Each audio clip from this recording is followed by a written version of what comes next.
which is pretty nice service from Zoom, and especially LinkedIn. I can invite up to 1,000 people to the live stream, That's great. and usually people like it. Janos, it's really good to have you on the podcast and on the show, and I love diving into this. I think this hot topic, climate change. And since you're the expert and I'm no expert in that space, I can take the role of a devil's advocate, because when I look at social media these days, I have this two perspectives. One is pro, and the other one is contra. And I hope with you that you can help me understand the space better, because you are really deep into this area. And let me start with the first question to you.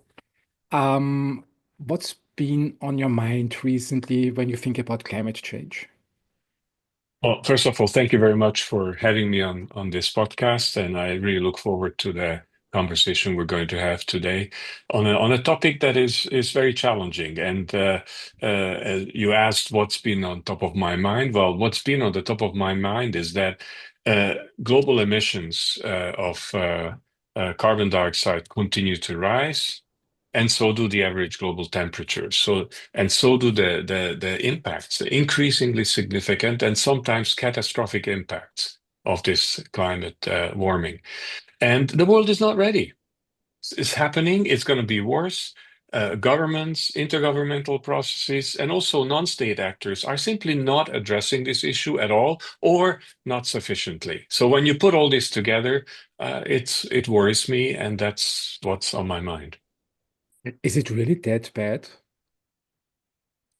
It is pretty bad. It is Yeah. pretty bad in the sense that, I mean, just look around what's happening in the world in terms of impacts. Forget the numbers, the 1.5 degree or 2 or whatever, but look at the impacts. Not so long ago, a third of Pakistan was under water, and it was flooded because before it there was drought, it hardened the soil, and then came the flash floods which couldn't be absorbed by the soil.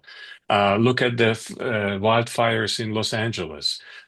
Look at the drought in South Africa and in Brazil. These things are all happening, and science is increasingly good at saying to what extent climate change is maybe not necessarily the cause, but has certainly contributed to the intensity or the magnitude, or even sometimes the frequency of these issues. So, this is how bad it is, and this is how bad it is at 1.3 degrees increase of average global temperatures over historical. And it's going to go a lot higher. It's now looks like it's going to go to something like 2.6 to 3.1 degrees, according to the UN Environment Programme's estimates, which were, of course, analyzed before the US elections. And maybe we'll talk about that at some point, the impacts on climate change. But there is a Yeah. lot. So that's the current state of affairs. And so when you put all the impacts together, put where we're heading as a world, then frankly, it is quite worrying.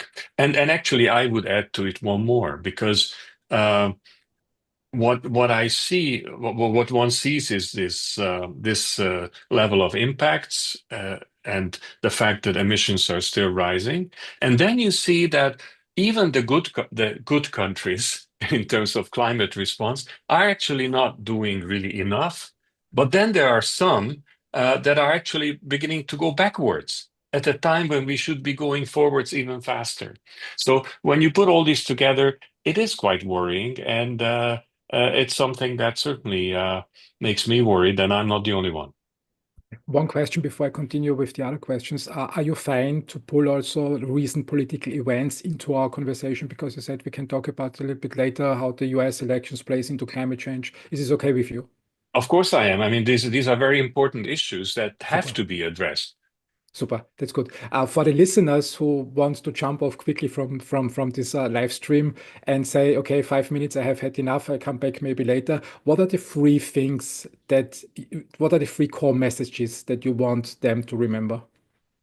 Okay, so I think in terms of 3 points, first of all, we really have to accelerate mitigation, that is to say, emission reductions, carbon capture and storage, and even carbon dioxide removal, but substantially and do it much faster. So that's one, to actually reduce the problem to start with of putting more greenhouse gases. The second one is that we also have to really substantially accelerate adaptation to what's coming, recognizing that there are limits to adaptation. And then the third, and this is important, and we'll talk about the details later, I presume, but we have to consider whether the time has come to start cooling parts or the whole planet until we finish the decarbonization of this world. That's a question that is very difficult, but something we need to deal with. So emission reductions accelerate. Second, the adaptation we have to accelerate. And thirdly, think about whether or not we should start cooling the planet. Yeah, that's an interesting point, especially the last one. So it's all about decarbonization, basically. This is one of the root causes of the problem. What I enjoyed when I prepared our episode was this, this one sentence that you used in the preparation material that I pulled into the title of our recording of our live stream. It's the Inconvenient Truth 2.0. Can you Mhm. explain for our listeners what Yeah. you mean with this term? Yeah, so some of the listeners may be old enough to remember Al Gore's film, The Inconvenient Truth. Mm. And that was quite some time ago now. And at that time, the focus of the film was, is there climate change? And if there is, who is doing it? And what are the things we can do about it? So, and there was a lot of well, a lot of positive reactions to that movie, but there were also a lot of negative reactions to that movie. And he was trying to say that this issue of climate change is inconvenient. We don't want to talk about it. Now, many years later, we have come to a new situation. While there are still climate deniers, and that's a real problem, but fundamentally, the world has accepted climate change and, broadly speaking, the kinds of things to do about it. But this issue that we're talking about here is not being talked about. And I say this is like Inconvenient Truth 2.0 because governments and other leaders, they don't feel comfortable talking about these issues. Maybe because they don't see the solutions, maybe because they have invested so much in simply talking about reaching 1.5 degrees centigrade, and we'll come to that perhaps of what that means. But they're so focused on this that they're unable to or unwilling to go beyond and say clearly, we're heading to problematic warming and we need to deal with it. It's inconvenient. They're not sure what to do about it. So I call it Inconvenient Truth 2.0. Is it really that long ago, this movie? Al Gore, I think this was 90s, wasn't it? Yeah, it was early 90s. I don't ask me for the exact year, but it's a long time ago. Yeah, in the early 90s, I was in middle school. So it's Mhm. basically, Yeah, uh, well, I was already on working on the climate issues, but anyway, that was quite some time ago. so you have, A lot of things have changed since then. that's what, can we make a run through about the political perception of climate change? You have decades of experience in that space, especially working with governments. Mhm. How has the handling of the topic climate change changed from the late 80s up to 2025? So everything has changed. Really. And not just in those decades, but even if I look back just in the last 10 years since the Paris Agreement, so much has changed. And I think it's difficult to go through everything, but maybe a couple of examples. So let me start with the US, because the US is a key actor. It is still the largest, one of the largest emitters worldwide, and certainly per capita basis, it has the technology, the money. So potentially, it's a super important country. If you look back a little bit to the history, the older George H.W. Bush was the one who signed and got the UN Framework Convention Treaty ratified. So it was a Republican president. Then, some years later, his son, George W. Bush, did not even try to get the Kyoto Protocol ratification in the Senate. They just simply didn't say that they were not going to do that. And I think since the Kyoto Protocol, things have gone quite a bit downhill. Then in this period, we have increasingly visible, strong, uh, and effective climate deniers who have an impact. And these climate deniers are well organized and they are well funded. And there's good evidence to this, documented evidence of what is happening. But they have been having a very strong impact. And then we got to the Paris Agreement, which in fact was quite a weak agreement, but it was the best thing we could achieve at that time. And then it gets even worse during the first phase, Trump's first presidency. U.S. leaves the Paris Agreement.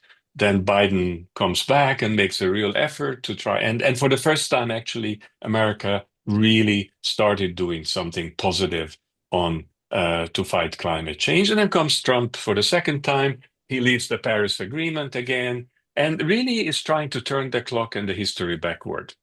For example, on renewable energy and on coal use and things like that. So this is just the US. And then we have, let's just take another country, China, rather important country, another big emitter. It's the absolute largest emitter as a country, not on a per capita basis. And I remember at the beginning of the UN negotiations, China used to have one or two delegates, while countries like the US had many, many. Now China has the largest delegation to the UN Framework Convention meetings. And China has a clear long-term strategy on climate change and is actually implementing that strategy. And it's not perfect. I don't want to put it that way, but it's been in place for some time and they're moving forward and they're implementing it. And in that, as part of that strategy, China has become the absolute world leader on photovoltaics, on wind, on electric vehicles, and so on and so forth. And yeah, it's quite a contrasting development if I can look at the G2, the two large countries. Now, the third example I think is linked to what I just said about China, but it's the price of solar photovoltaics. So photovoltaic electricity is so much lower than anybody thought it would be the case, so that it has actually become pretty much the cheapest technology available in most countries. Not everywhere. In some of the developing countries, the risk factor comes in, and so that makes it a bit more expensive. But generally speaking, solar electricity is the cheapest technology today. And that's fantastic. The problem is, of course, it's not enough because electricity is only some 10% or something of the total energy use. So we still have the others. We need to either electrify everything else or we have that other problem. And then I take one more example, and that's the economic and political realignments in the world. Look at how Asia, for example, has evolved over the last decade or two into massive economic power and also increasing political strength.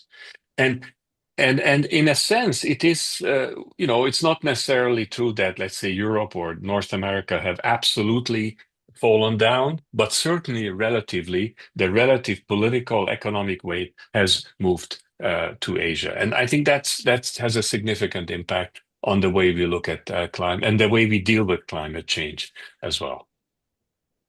I have two questions and one remark to the part that you just said. I mean, China is pretty impressive. I did a trip to China in was 2016, and it was so interesting. I had this picture of 1989 China that went through the newspaper with students fighting against the army, and China was portrayed as a poor development region. And this was the Mhm. picture from school that I carried with me for decades. And then I traveled to China. It was Shanghai, Guangzhou, so this Mhm. area. And we arrived in a hotel in the night, and I just used the elevator. I was tired. I think it was 2 a.m. something. Went to bed in the morning. I got up, opened the curtains, and looked down and thought, oh, this is pretty high. It's a pretty high building. And then just started looking up, up, up. And there was an even higher building. And Yeah. it felt to me it was a trip to the future in 2016 Mm. already. Just when I looked around in China, mobile phones, it felt to me they're far ahead technological wise.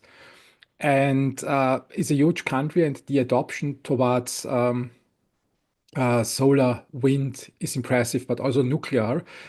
Is this perception right when we talk about China, that China is puts a lot of effort into advancing its technology and becoming climate neutral? Is this the right perception of the country? I think it is. I mean, I am a frequent visitor to China. I'm doing some lecturing and some other activities, universities and so on. But I've been following the developments in China since 1987, actually. And Mhm. every time I go back, I say, "Oh my God, what happened here? It's changed completely." Yeah. And even within a period of 6 months you go back and you find a change. I remember last year, 2024, in April, I spent 2 weeks in China, and I remember coming out of the Shanghai railway station and how many electric cars I saw. The electric cars have a green number plate, so it's very easy to identify them. I was there back in November, same place, same railway station. You come out and you only see electric cars, nothing else.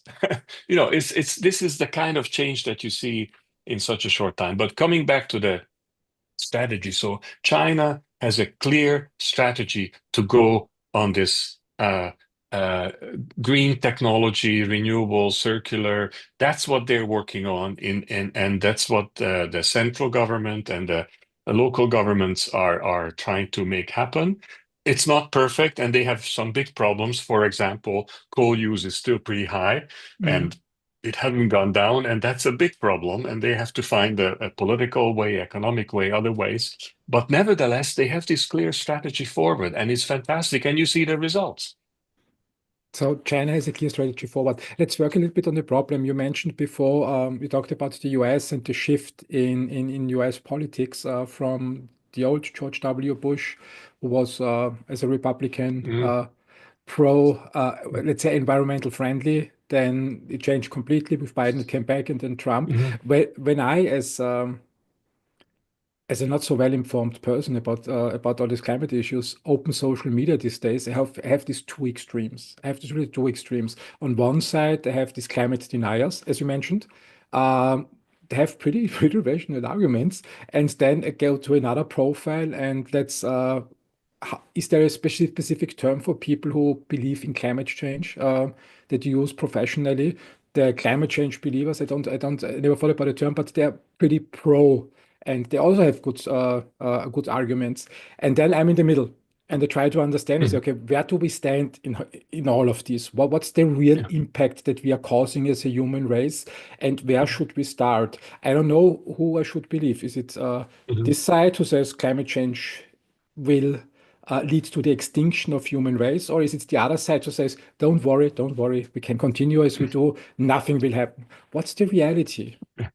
Yeah. So I think the reality is, as always, more complex. But I would, first of all, I'd like to start with one thing you said.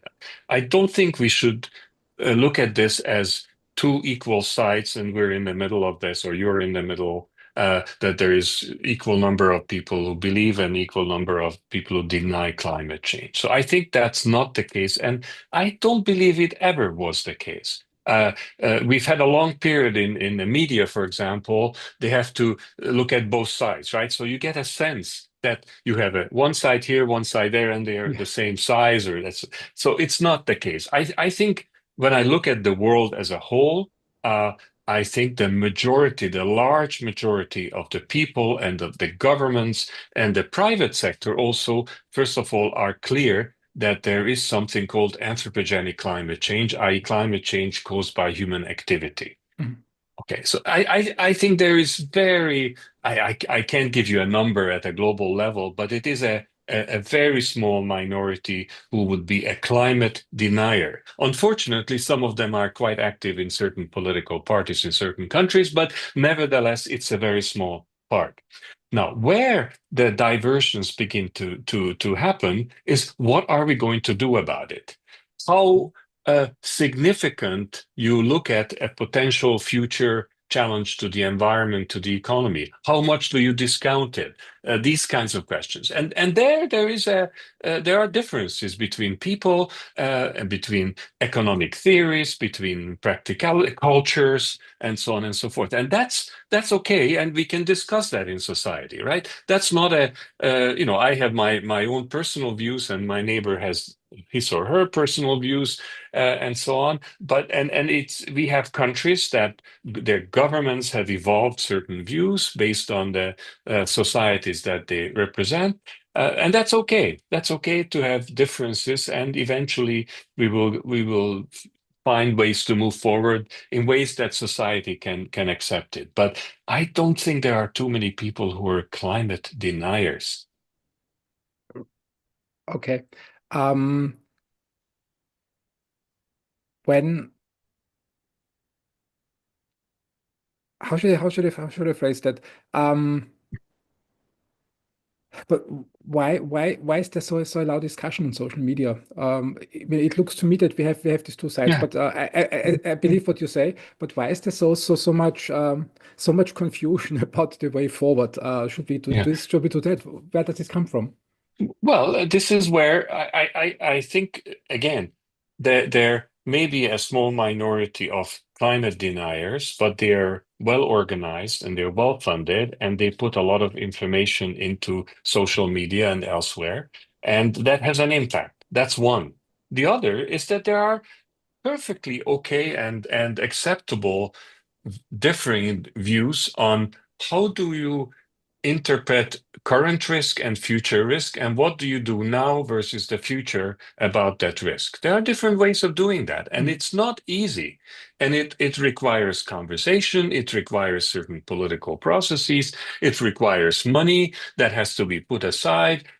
Even if it's some of those win-win solutions, the win-win solutions can only happen if you put some investment upfront to make it happen. And maybe eventually the overall impact will still be positive to society, and low cost or negative cost even to society, but you still have to make it happen. And there are normal debates about it. I think it's true for everything else. I mean, look at the political situation today in the world. Just look at the Ukraine-Russian situation currently as we speak. There are completely different ways of looking at why the war started. We know who started the war, but why? What were the reasons behind it? And people have different views, and we just have to work that out.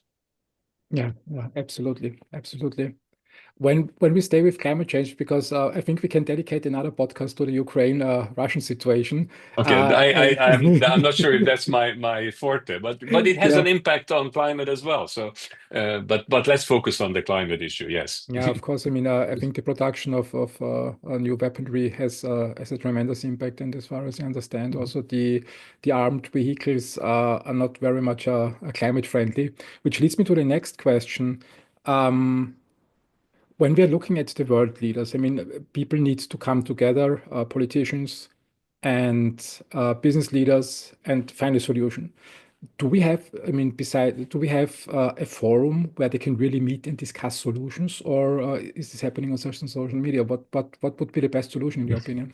Yeah. Well, we do have one multilateral intergovernmental forum, the UN Framework Convention on Climate Change, or UNFCCC, which has its annual big gatherings, the Conference of the Parties, or the COPs, as they are referred to, and so on. And that is really a forum where countries can come together, they can discuss, they can talk, and sometimes they even make decisions. So we have that at the multilateral level. But that's not the only forum where those issues are discussed. We have regional fora, some intergovernmental, some other kind of fora. We also have uh, fora where it's more based on political economics. So we have the OECD, the Organization for Economic Cooperation for Development, where these issues are discussed. We have the African Ministerial Conference of the Environment. We have the Climate Vulnerable Forum. the more vulnerable developing countries talking about the impacts of climate change. So there are lots of fora where these issues are discussed from different perspectives.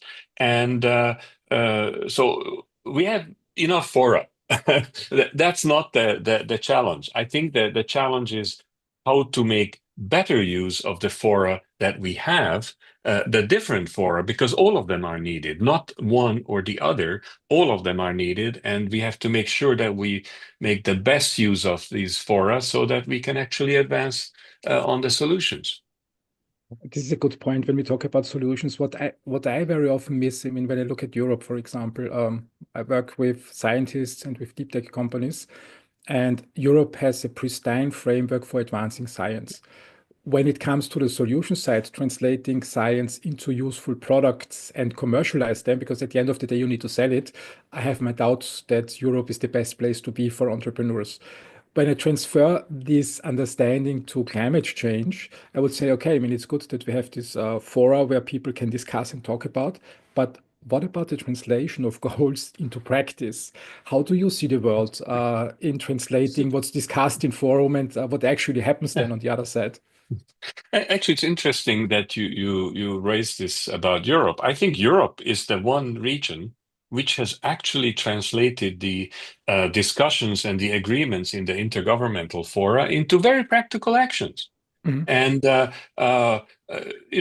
Europe may be less important today than it was yesterday, and may become even less important tomorrow in terms of the overall scheme of things. But I think it's fair to say that Europe has been a leader on translating these overall ideas into practical things to reach net zero emissions, to set up a carbon market, and to have targets and achieving those targets for renewable energy use, and things like that. So I it's there may be other places which can produce uh,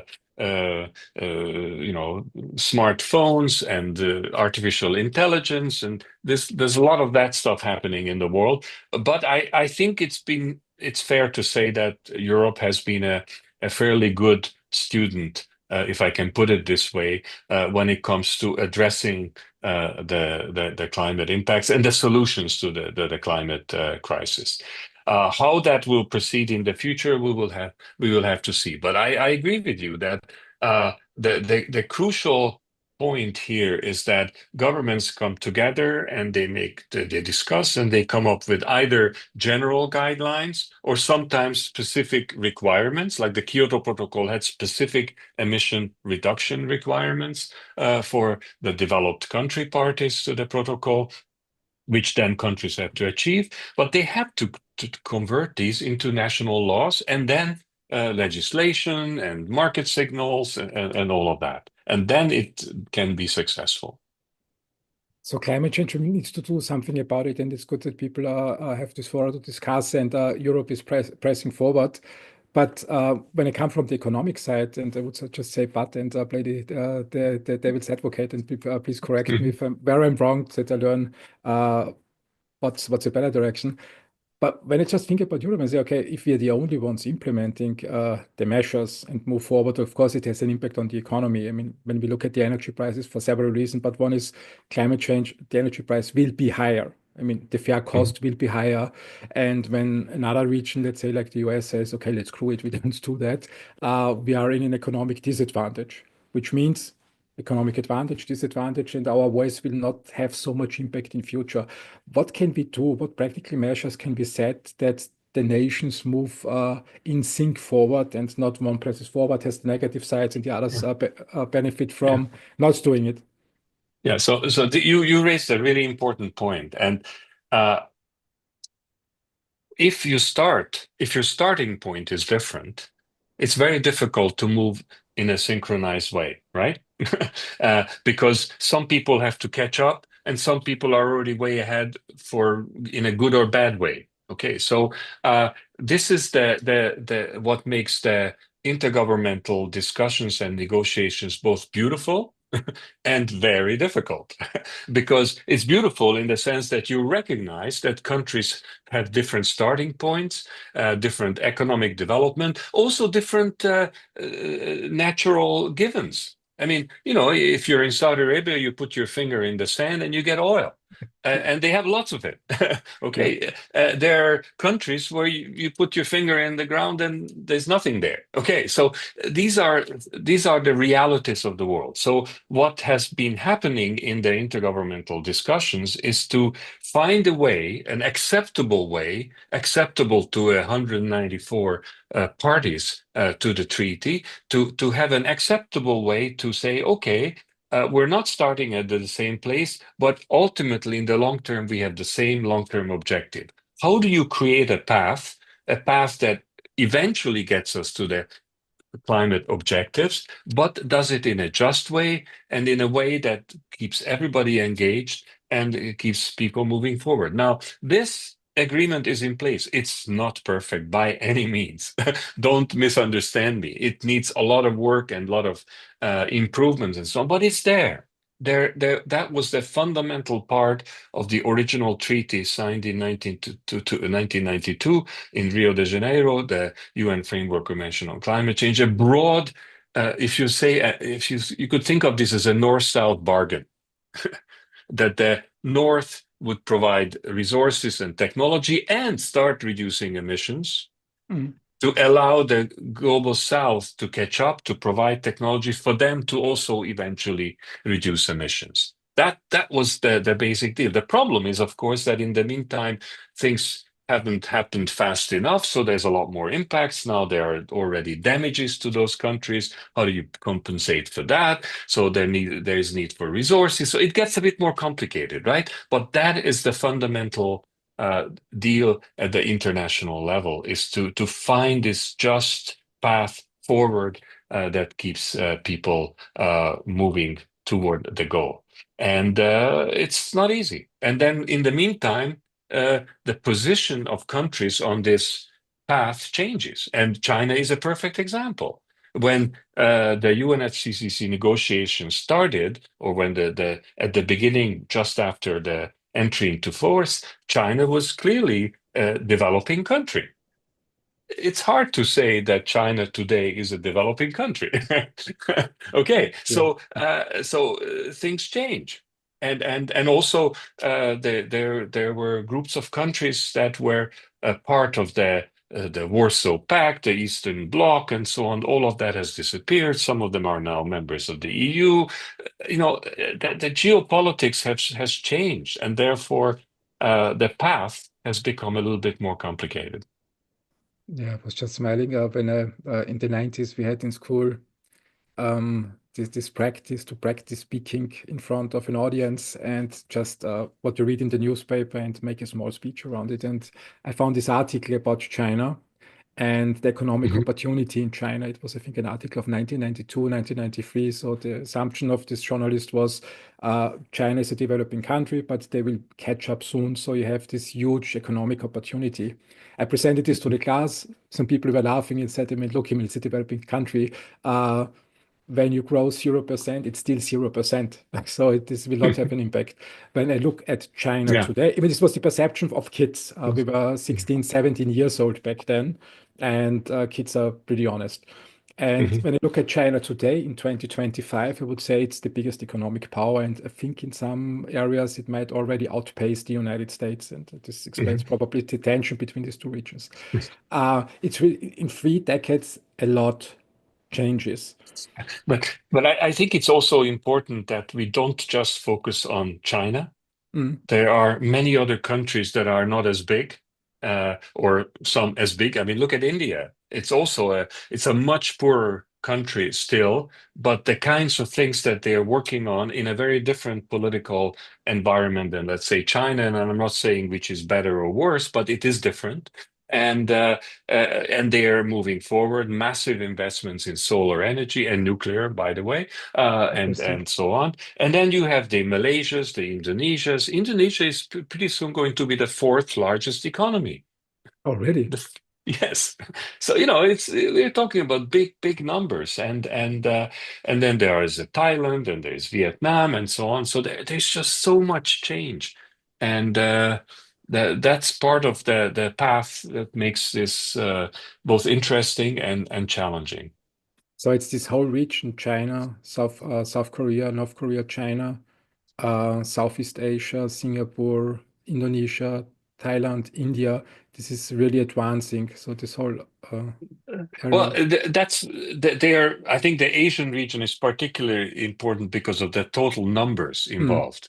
When you add India, China, Indonesia together, you got, I don't know, half of mankind. Not quite, but it's huge. But look at some of the countries in the Middle East. Again, it's not a question of saying it's good or bad approach, but look at what's happening in UAE. I'm heading to Qatar next week, and look at what's happening in Doha, and the levels of investment and the change. It's incredible. So the world is moving, and this whole picture of third world and developing countries and all of that it's not completely gone. There are still a lot of very poor countries, and we mm, need to think about that because their capacities are lower.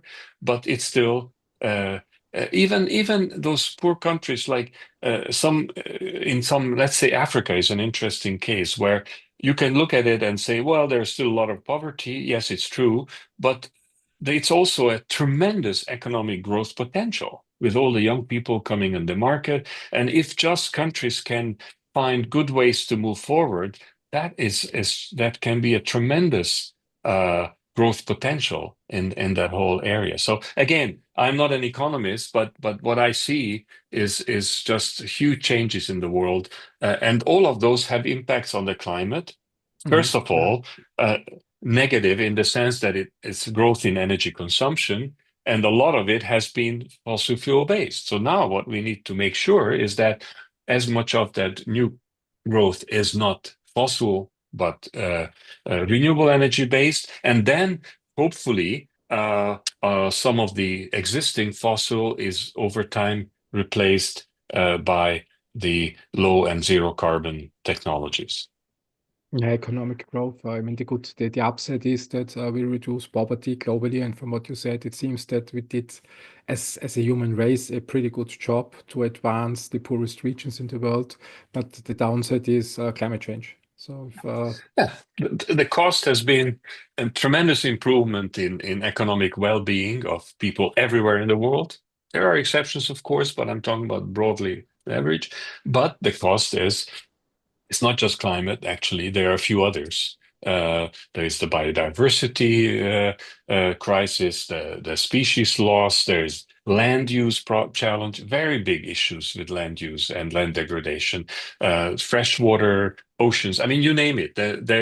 Some call it the polycrisis, where there are all these interacting crises that are taking place, and the solutions to any one of these issues cannot be looked at in isolation because it's mm. actually linked. So there are the cost to the economic development has been this so-called polycrisis.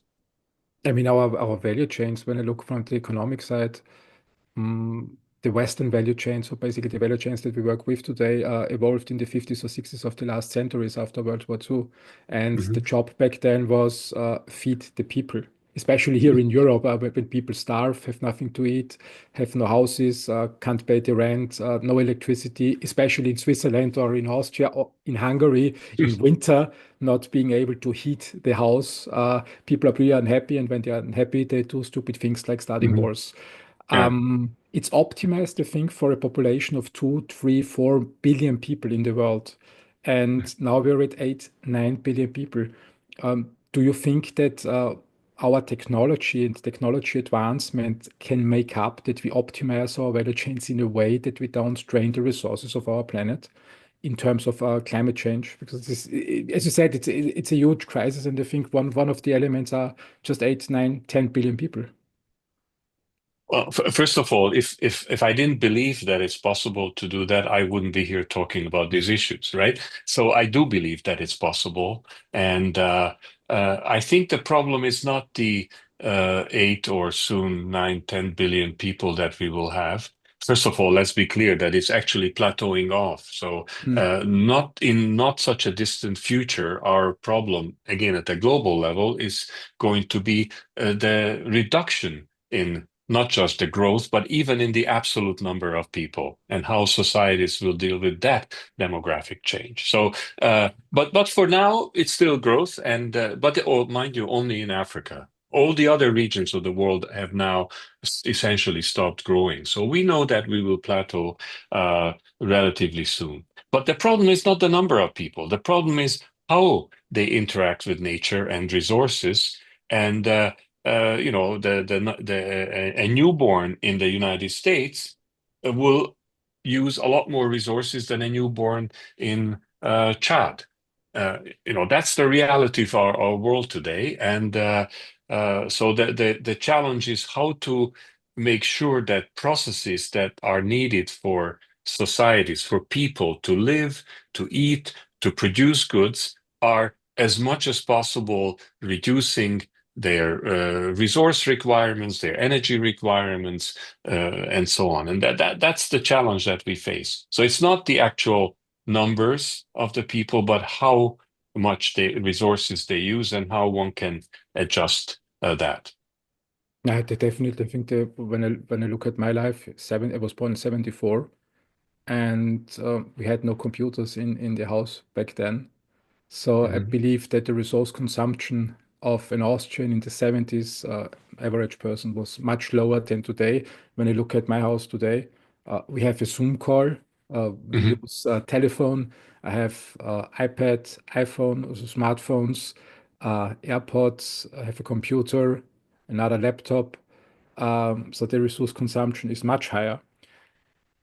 I'm aware that this is negative for the climate in total, but when you start asking me, okay, how much do you want to reduce that? I will say nothing, nothing. Don't Well, take anything away from okay, me. but let's be careful here. Yeah. So, do you care about the total energy you use? No, you don't. You don't care for the energy. What you want is comfort, heat in the winter, maybe some cool in the summer. You want to make sure that your iPad can operate. So what you want is services, right? Mm, So mm, if we can find ways in which we provide those services with less energy, with less water, with less resources, you're just as happy, right? mm, So mm, I think that is the challenge that we face is how can we convert our entire economies, industrial processes, agricultural processes, food systems to provide the same services, the same goods to people, uh,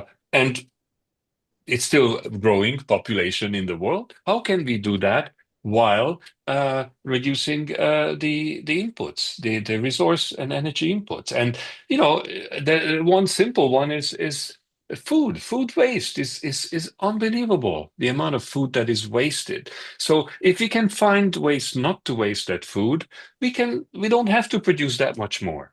Energy waste is another one. I mean, we've been talking. I mean, this is my when I finished university, I focused on energy and environment, and mm, mm, of course, we talked about energy efficiency. That was the big deal after the oil crisis in the 70s. Remember, and we still have a problem of energy efficiency, even in the countries which have done a lot. But in countries which have not done a lot, it's just unbelievable how in countries which are cold, you still have single pane windows. A lot of it. And so I can go on with the list, but the point is that we have to do better at not wasting things, at reducing consumption, going in toward a circular economy where we reuse, recycle materials, and then we can cover those services and the goods that are needed without all the inputs. I mean, there are mm, examples of countries where you look at their GNP growth and their energy consumption, and Denmark is one of them, and there I'm sure you can pull off many from the list where you can do considerable increase in your GDP. Mind you, I don't believe that GDP is the best measure of certainly not of sustainability, nor I think of human well-being, but it is a measure that we have, and you can manage that even with much reduced energy consumption. Yeah, no key figure is perfect, and no key figure can explain everything in the world. It's just the right Mhm. key figure for the right purpose. But so, from what you said, it's not about taking comfort away from people. The question is more, I know Elon Musk is a controversial figure these days with the Trump election. There's a lot of discussion on social media, but basically what we need is the mindset that he expressed with SpaceX to drive down the cost, but increase the quality of our products. And when we talk about climate change, we want to have products that consume less resources, but are more convenient for people. And we also increase the availability for the poor regions, which means when I come from the economic side, is a huge opportunity for startups in the end of the day. There is a lot of optimization needed then in future. Yeah, and then it's happening. I mean, startups are coming up with fantastic Mm. ideas Mm. everywhere in the world, and that's great. So that's the kind of economy that we live in, and whether you like it or not, again, it's another discussion, another podcast. But the fact is that that's the essentially the global economy, and in that global economy the startups have a very important role to play, and they come up with fantastic ideas, some which are extremely helpful to do exactly the kinds of things we talked about earlier. So we need a lot of more investment capital then in this space, moving in this direction, and encourage more people to contribute to the questions that we have, to improving our value chains as a whole. Yes, yes, but it's important that the investment goes to the right place, and and the right place in this sense is to drive things towards sustainability, drive things to a circular economy. We there is something called ESG, and those are important for companies and financiers to direct these. This kind of investment strategies toward things that help for sustainability as opposed to things that don't help sustainability. Yeah, I don't think it must be a contradiction to have a capitalist system which is ignoring sustainability. I think this can go hand in hand. What's the best practice that you have seen in this area, investments and sustainability? Well, first of all, before I answer that question, there are some real discussions and different views whether capitalism, the way it's set up, really, the way it has evolved, can actually handle sustainability in the long term.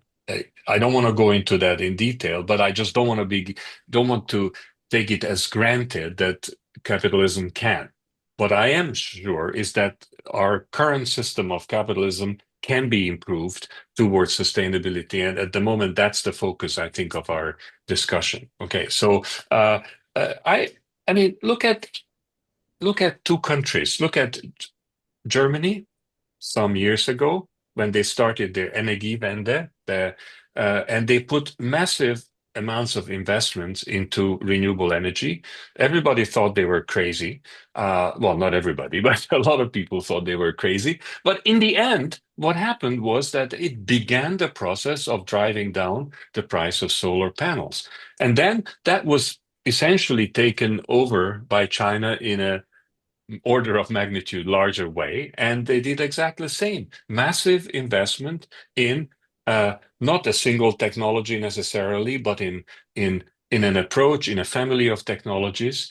And you could say that it was risky, perhaps, but I think it has paid off. And now we have a situation where solar electricity is something that is totally competitive with just about any other electricity in most places in the world, thanks to these kinds of investment strategies by two significant countries.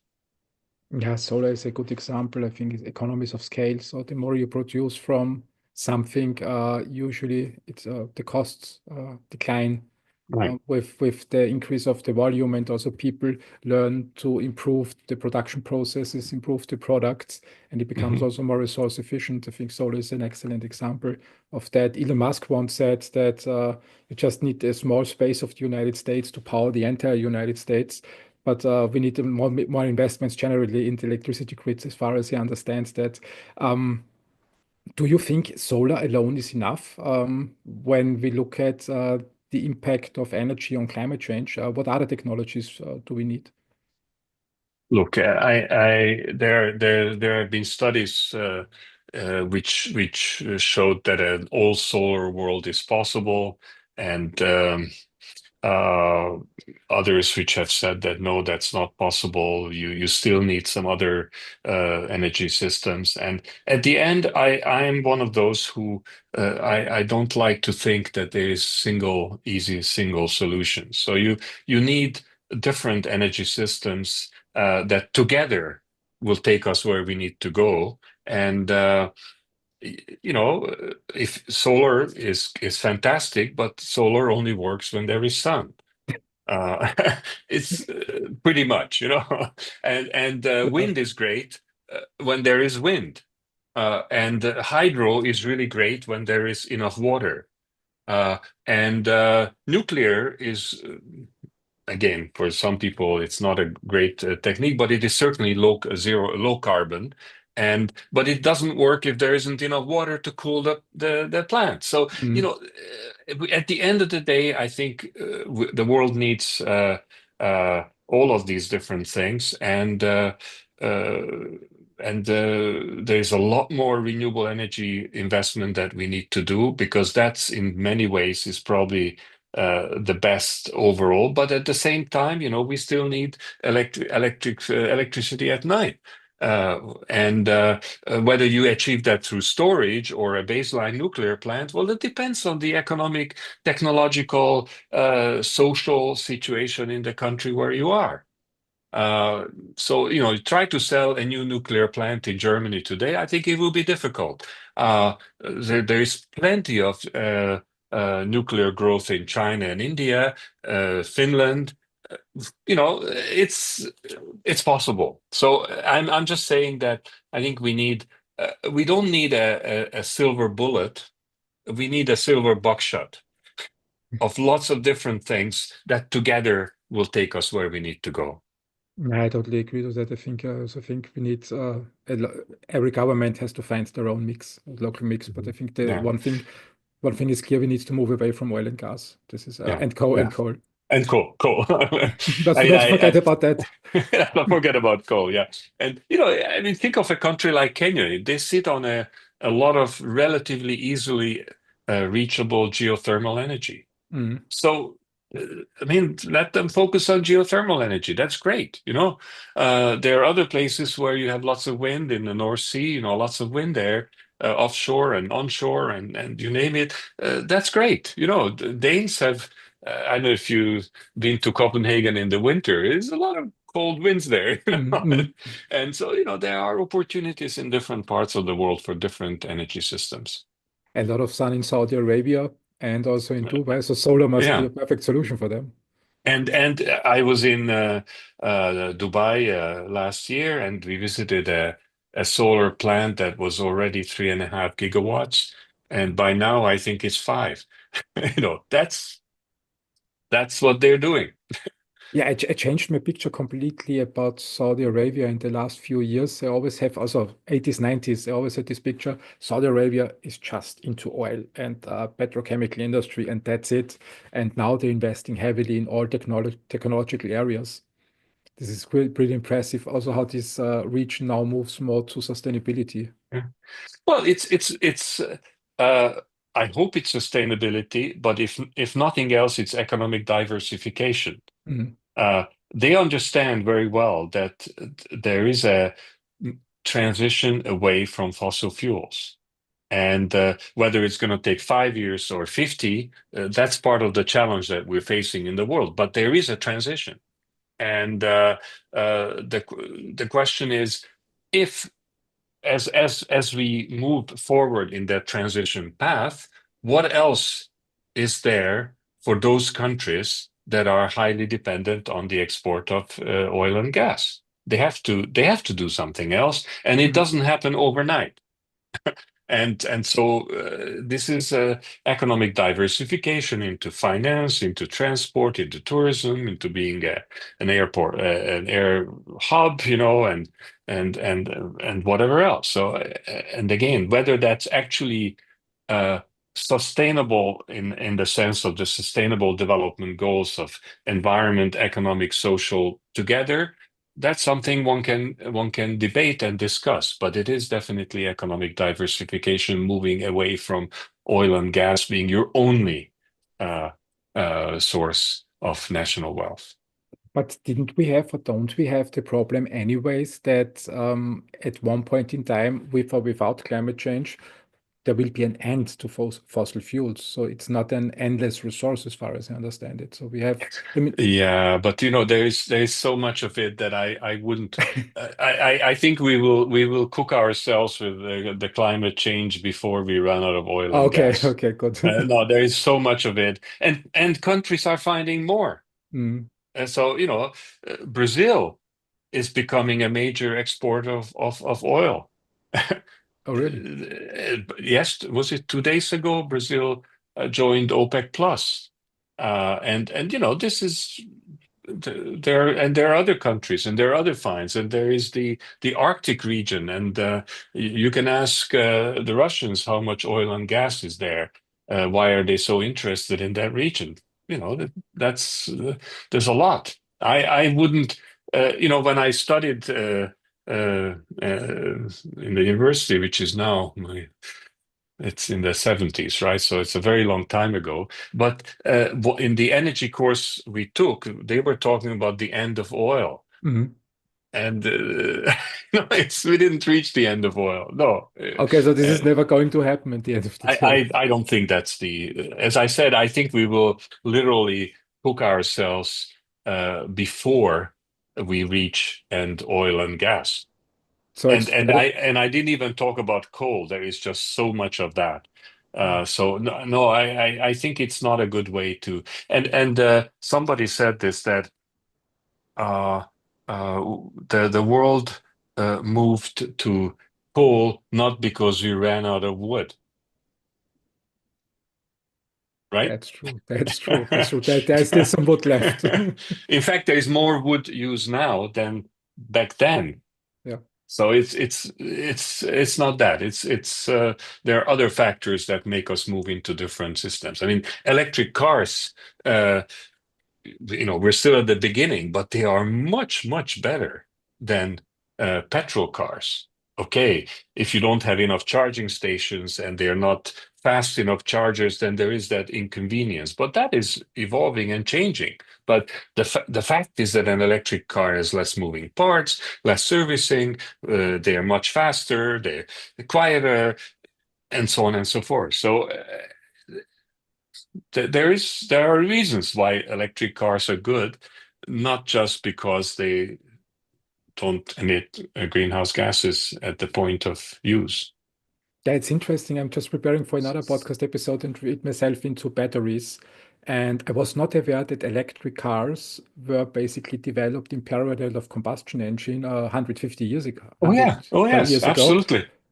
And then nothing happened. Nothing happened until I think Not, the not, early not nothing. 2000s. Not nothing. Mr. Rockefeller came and had lots of oil and make sure that it was the Really? petrol cars that I'm just using him as an Yeah, yeah, example, yeah. but him and others at that time.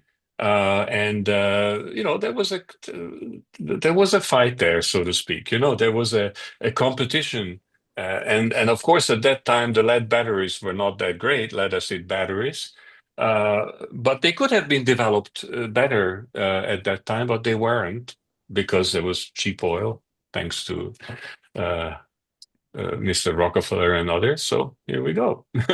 So the But guys with it's the true. okay, It's true. okay. And there were the electric cars and taxis and so on. So So you can imagine what would have been the case had the things developed differently at the beginning of last century. that's interesting. So it was the guys with the who pushed the combustion engine forward and invested heavily Yeah. into that. And Yeah. they had probably also some advantages over electric vehicles back in 1910, 1920 Mm. with Yeah. this technology.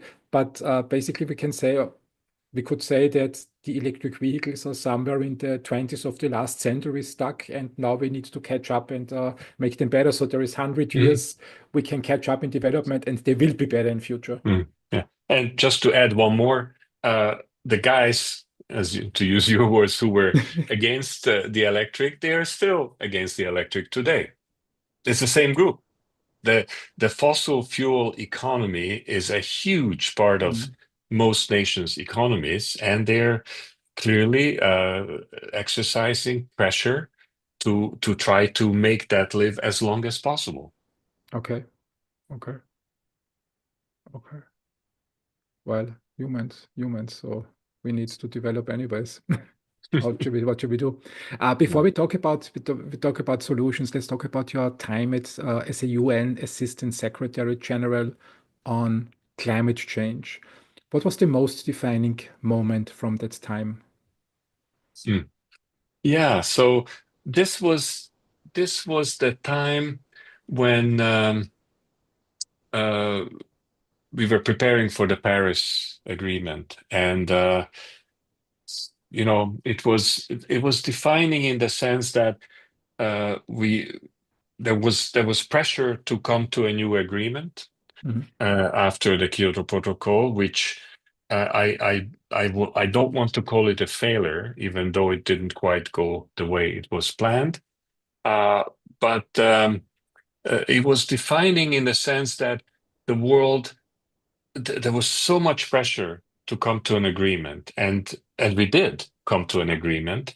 It was uh, quite a weak agreement when you think about it, uh, because it removed any constraint on the amount of emissions countries are prepared to do. If you go back to the Kyoto Protocol for the developed country parties, what happened there was they negotiated the amount of emissions they would be prepared to reduce. Each country said, this is what I can do. And then there was some level of negotiations, one country pushing the other. And at the end came out a list that this is what they will do. And that was then a legally binding requirement. In Paris, there was no such thing. The only thing that is legally binding is to actually do a, a report, a set of plans of what you plan to do in these nationally determined contributions, as they're called, NDCs. That is a requirement. That is a legally binding requirement. But what you do, how much you do, is not part of the requirement. Mhm. So that's a big change. It's a big change, and I think it weakened the international process quite a bit. And unfortunately, what we see is that the the real criteria for success for Paris was that uh, you would each time you come around, the new nationally determined contributions, the new plans would become more ambitious. They use the word no backsliding. Mhm. Okay. But what we haven't seen is any sort of substantial increases in ambition.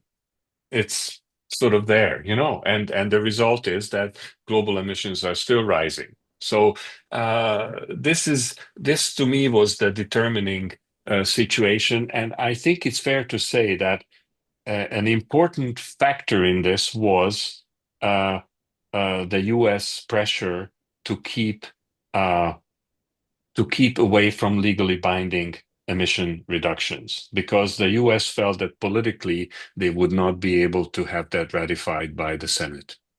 Okay. And that's a significant uh, uh, challenge, political challenge that we had at that time. So in that sense, you could say that uh, the agreement that was developed, the Paris Agreement, was there. It was weaker than would have been useful, but it was still an agreement. There was not sufficient leadership from the biggest emitter at that time, which was the United States, because of what I just described. And then I think it was really the negotiations leading up to Paris that began to seriously change China's position vis-à-vis the international process.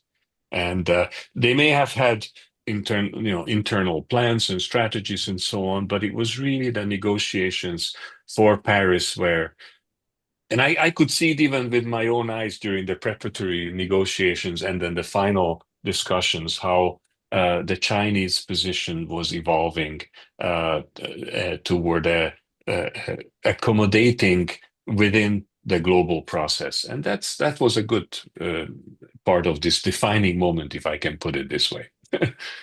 How did China's position evolve over time? Well, over time, uh, China's position historically has been we're a developing country. You guys in the north, you have to do what you have to do. I'm simplifying, but that's the sense, okay? And over by the time we got to Paris, it was very clear that China had its responsibilities in this international process. Of course, still within the so-called common but differentiated responsibilities, which is the internationally agreed jargon to say that developed countries go first and the developing countries go next, right? So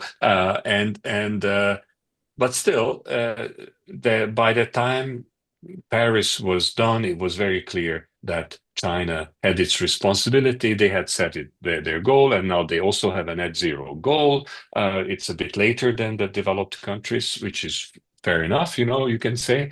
Uh, it's not as far down the road as India's. It's China is 2060, India is 2070. Most of the global north is 2050. So that's the way it goes, but well, we have it. And that, in a sense, is the positive part of the Paris Agreement, that everybody is on board, everybody is part of the Absolutely. train. It's just that the train has no measurement to see how fast each wagon is going forward. Yeah. So there is hope. There is hope at the end of the day. I'm still thinking about this part that you were saying about capitalism. I'm coming from this side and was just thinking, what's the problem that we have with climate change is a given. So we need to do something. And when I look at humans, I think humans, we always have self-interest in mind. We want Mhm. something that is it causes less friction. It's more comfortable and convenient to use it, and it's cheaper. And we just add another dimension, say, and it must be more environmental friendly. And this was always, when I think back to my time in the industry at Agrana, for example, it was always uh, the mindset where say you can't have both. You can't increase the quality and drive down prices. When you look at many Silicon Valley startups, it's exactly what they did. And I think to get to this point, make a product more sustainable, cheaper, and more convenient is the classic startup problem. I think this is Mhm. there's so much potential in just improvement, in my opinion. How do you see this?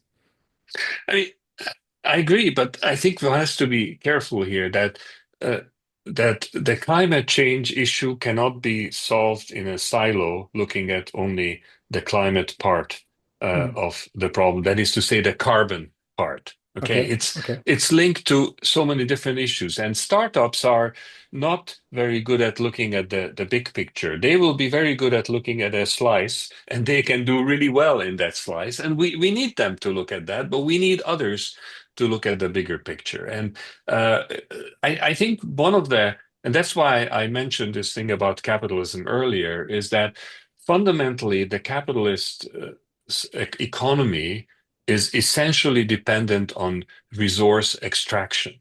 That is Mhm, mhm, the fundamental basis. And some have questioned whether the capitalist system can actually evolve into a different kind of system which does not depend on resource extraction, but depends on other ways of moving forward. Now, we'll always need resources to have bathtubs and mhm, iPads and so on. So that's not the point. But it is the whole system is really built on resource extraction. And you see that in even the way the today the geopolitical thinking. We have to to get the resources of Greenland. We have to ensure that the resources in the Middle East, the oil and the gas, are can be controlled by us, whatever the us is. It's the same thing. So this is a real challenge, and this needs some more thinking and I think a separate podcast as well. Yeah, no, I agree to that. It's an interesting point. I never thought about it this way. Let's go back to the political scene. So politicians set the framework, and you had a lot of discussions with politicians in the last decades. What was the craziest thing a world leader has said to you about climate change? Well, it's hard to put it like this because if I'm concrete, then there are certain things that cannot be made public. But I can tell you a little Just, anecdote just, that just the non-confidential part, please.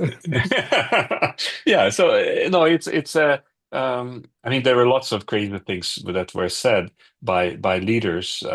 It was whether they thought that the UN process was helpful or not. But I give you one interesting one. So as often at that time, I accompanied the UN Secretary General for his meetings, his missions to different countries, and we went to a country that does not need to be identified, and had the typical working dinner with the Prime Minister.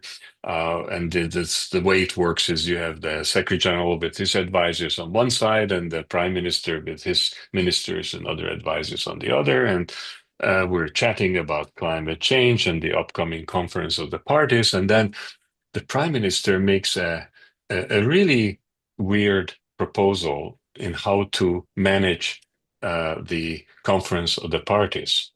And I was sitting there and said, wondering, how is the Secretary General going to respond to this? And you know what he did? He says, well, I think maybe Mr. Pastor should respond to that.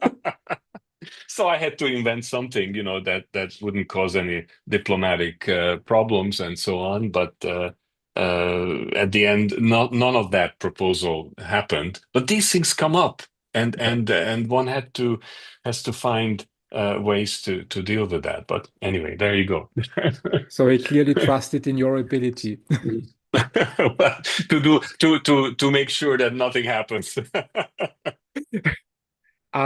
What I found interesting in the preparation material, you wrote that a spaghetti bolognese led to a Swiss UN resolution on geoengineering, and this was a part that I was thinking for a whole week about it. I said, how is spaghetti bolognese linked to geoengineering? Well, What's the story behind?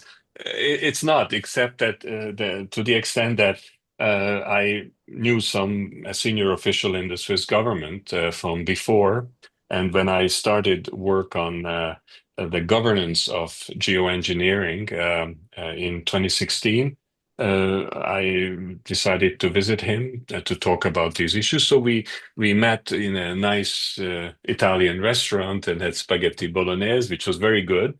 And by the time we finished the spaghetti, the what came out of our discussion was that it was really important to do something about this governance issue in the appropriate intergovernmental forum. And what came out of that meeting was that the UN Environment Assembly should, in fact, address this issue one way or another. And so, what came out of that after some consultations and discussions was that the Swiss government actually put in a draft resolution in 2019 to the UN Environment Assembly on the governance of geoengineering. And this is something we catalyzed at my previous job, the Carnegie Climate Governance Initiative. And we felt quite proud of this, that it happened. It generated the first intergovernmental consideration of this issue in a major way. The resolution was not successful. It was withdrawn for lack of consensus. But from our perspective at that time, it was really the most important first step to actually start the conversation at the intergovernmental level of this issue. And then again, it came back in last year by again Switzerland trying a different resolution. It was still not successful for different reasons.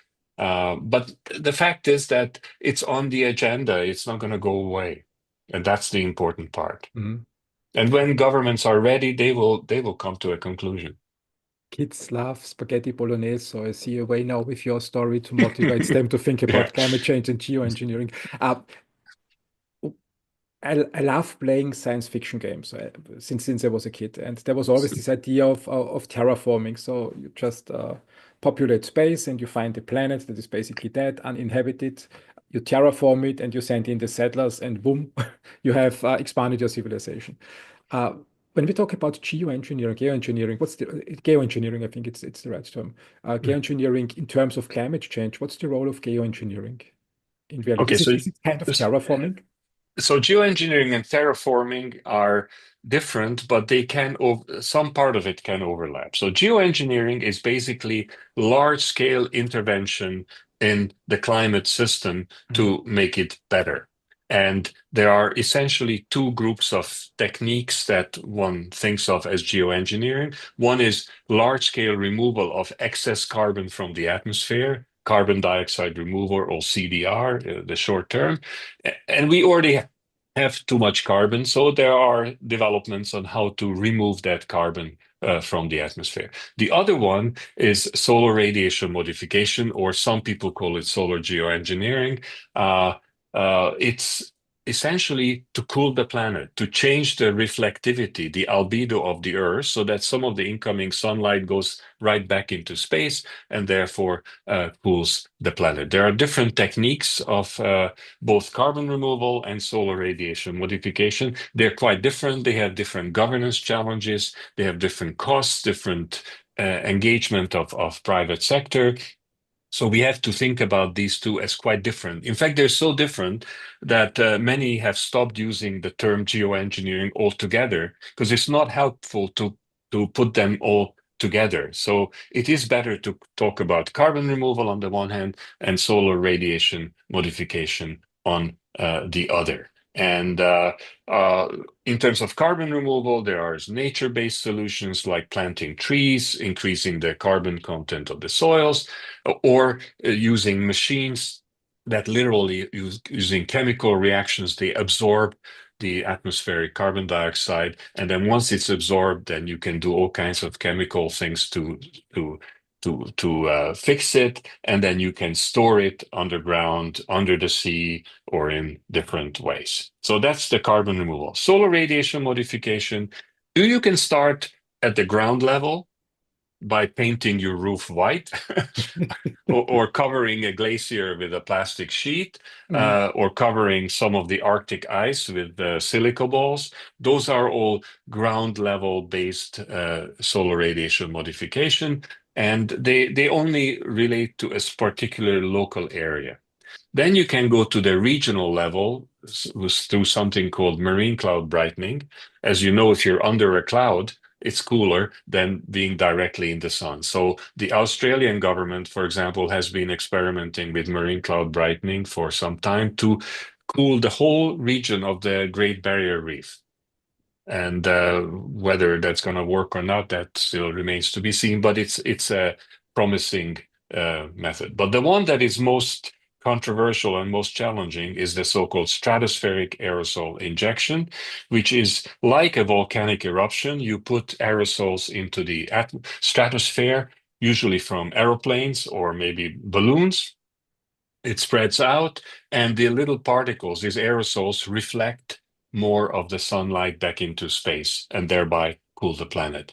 It's quite controversial, but it's the only technology that is out there that can potentially reduce global temperatures in a short enough time to avoid some of the impacts we were talking about earlier of the increasing greenhouse gas concentrations and the increasing emissions. That's the only potential technology that is available. But it's controversial, very challenging. Not enough is known in terms of the science. We don't have enough knowledge of the risks and benefits to either reject or to accept this technology. So these are real technologies. It's not a conspiracy theory because whenever I read something about it on Facebook or on X.com, I can't distinguish, is it real? Are people working on that? Or is this just something that someone made up from a science fiction movie? So these are real technologies where people are working on it with the intent to do something against climate change. So let me try to address the 4 or 5 points here. First of all, there are people working on all of these technologies in terms of research and development. Nobody is doing actually climate modification through solar radiation modification, other than some of the traditional ground-based methods of white houses and things like that. Nobody is doing any of that. It's only at the research and development phase. But people are working on these, and at the moment, no government, no society has decided that there is social license for this, that we want to do it. So whatever developments are taking place, they're happening in a vacuum of social goals and objectives. Now, the conspiracy. There is something called contrails. The aeroplanes that they leave the vapor trails. Now, many believe in the conspiracy world that is solar geoengineering, solar radiation modification, and that governments are secretly doing this, not so much to cool the planet, but to reduce population and increase manhood, whatever, there's all kinds of stories. Of course, none of that is true. But there are a lot of people who think about that. And if you type things like solar geoengineering into Google, you get a lot of this conspiracy theories. And then the two can often interact. You have, I think, at least one, if not more, states in the United States that have said we will not allow this kind of geoengineering activity to take place. But in fact, what they meant is the other kind that is in the conspiracy theory. So it gets confusing, and one needs to be very clear. But in terms of climate modification at the large scale, it is not happening as actual activities. They are happening in terms of researching and developing technologies that one day could be used if governments decided to go ahead and do them. You mentioned a lot of technologies. Can we walk through each one separately and just discuss briefly what's the potential and what's the risk and the development stage so that I have a better understanding of it? Yeah. Let's start with. Yeah. Please go ahead. Where do you want to start? Yeah, no, let's start with carbon dioxide removal. I grew up in Styria, and Styria has a lot of woods, and I love trees and I love woods. And my best childhood memories are with my grandparents on the farm, and they had a lot of woods surrounding the farm, and it was so much fun playing with that. When I think about carbon dioxide removal, the first thought that pops up in my mind is trees. Why not plant trees? Isn't that enough to handle these problems? Let's just plant globally more trees, and then we don't need technology. Why does it not work, and why do we still need technology to address this problem? Okay, because the challenge is not just to absorb the carbon dioxide into something, but then what happens to that once you absorb it? If you grow a tree, it's true, it absorbs carbon dioxide. But then you take the tree and burn it, and the CO2 goes right back into the atmosphere. If the tree rots, the CO2 goes right back into the atmosphere. So one has to be very careful about what happens once the absorption takes place. And we have examples of, for example, the state of California planted a whole forest to offset its future emissions. And guess what happened in one of the wildfires? That forest burnt down. So there was no offsetting of the future emissions. This is the challenge with some of the nature-based solutions. I think many of the nature-based solutions are very important, very useful for the many environmental, social considerations, and in some cases they can also help in the carbon management. But most of the time, if you really want carbon removal and storage and isolation from the atmosphere, then the nature-based solutions are less important, and then you really have to think of the technology-based solutions, and that's the reality. Now, private sector is working on these issues. There's 1,000 flowers are blooming, and it will be $1 trillion business, and so Mm. there's a lot happening there, and that's fine, and that's the way it needs to be. There are many governance challenges that are open. Uh, for example, who is going to pay for all this? Who is responsible, and therefore who will pay? How do you make sure that whatever a company says is removed, is it actually true? The whole MRV, measure, report, verify. How will that happen? Especially if the carbon moves from one country to another, which already is happening for example, in Europe. So there's many, many questions like that. And then, very importantly, as many would say, that even talking about these new techniques, let alone doing them, might take away the interest from actually removing fossil fuel use to start with, because you say, oh, well, we just continue fossil fuels and then we can remove it later. And that's called the moral hazard. And that's a real issue. And that means that important governance decisions need to be in place to make sure that it doesn't happen. So that's on the carbon removal side.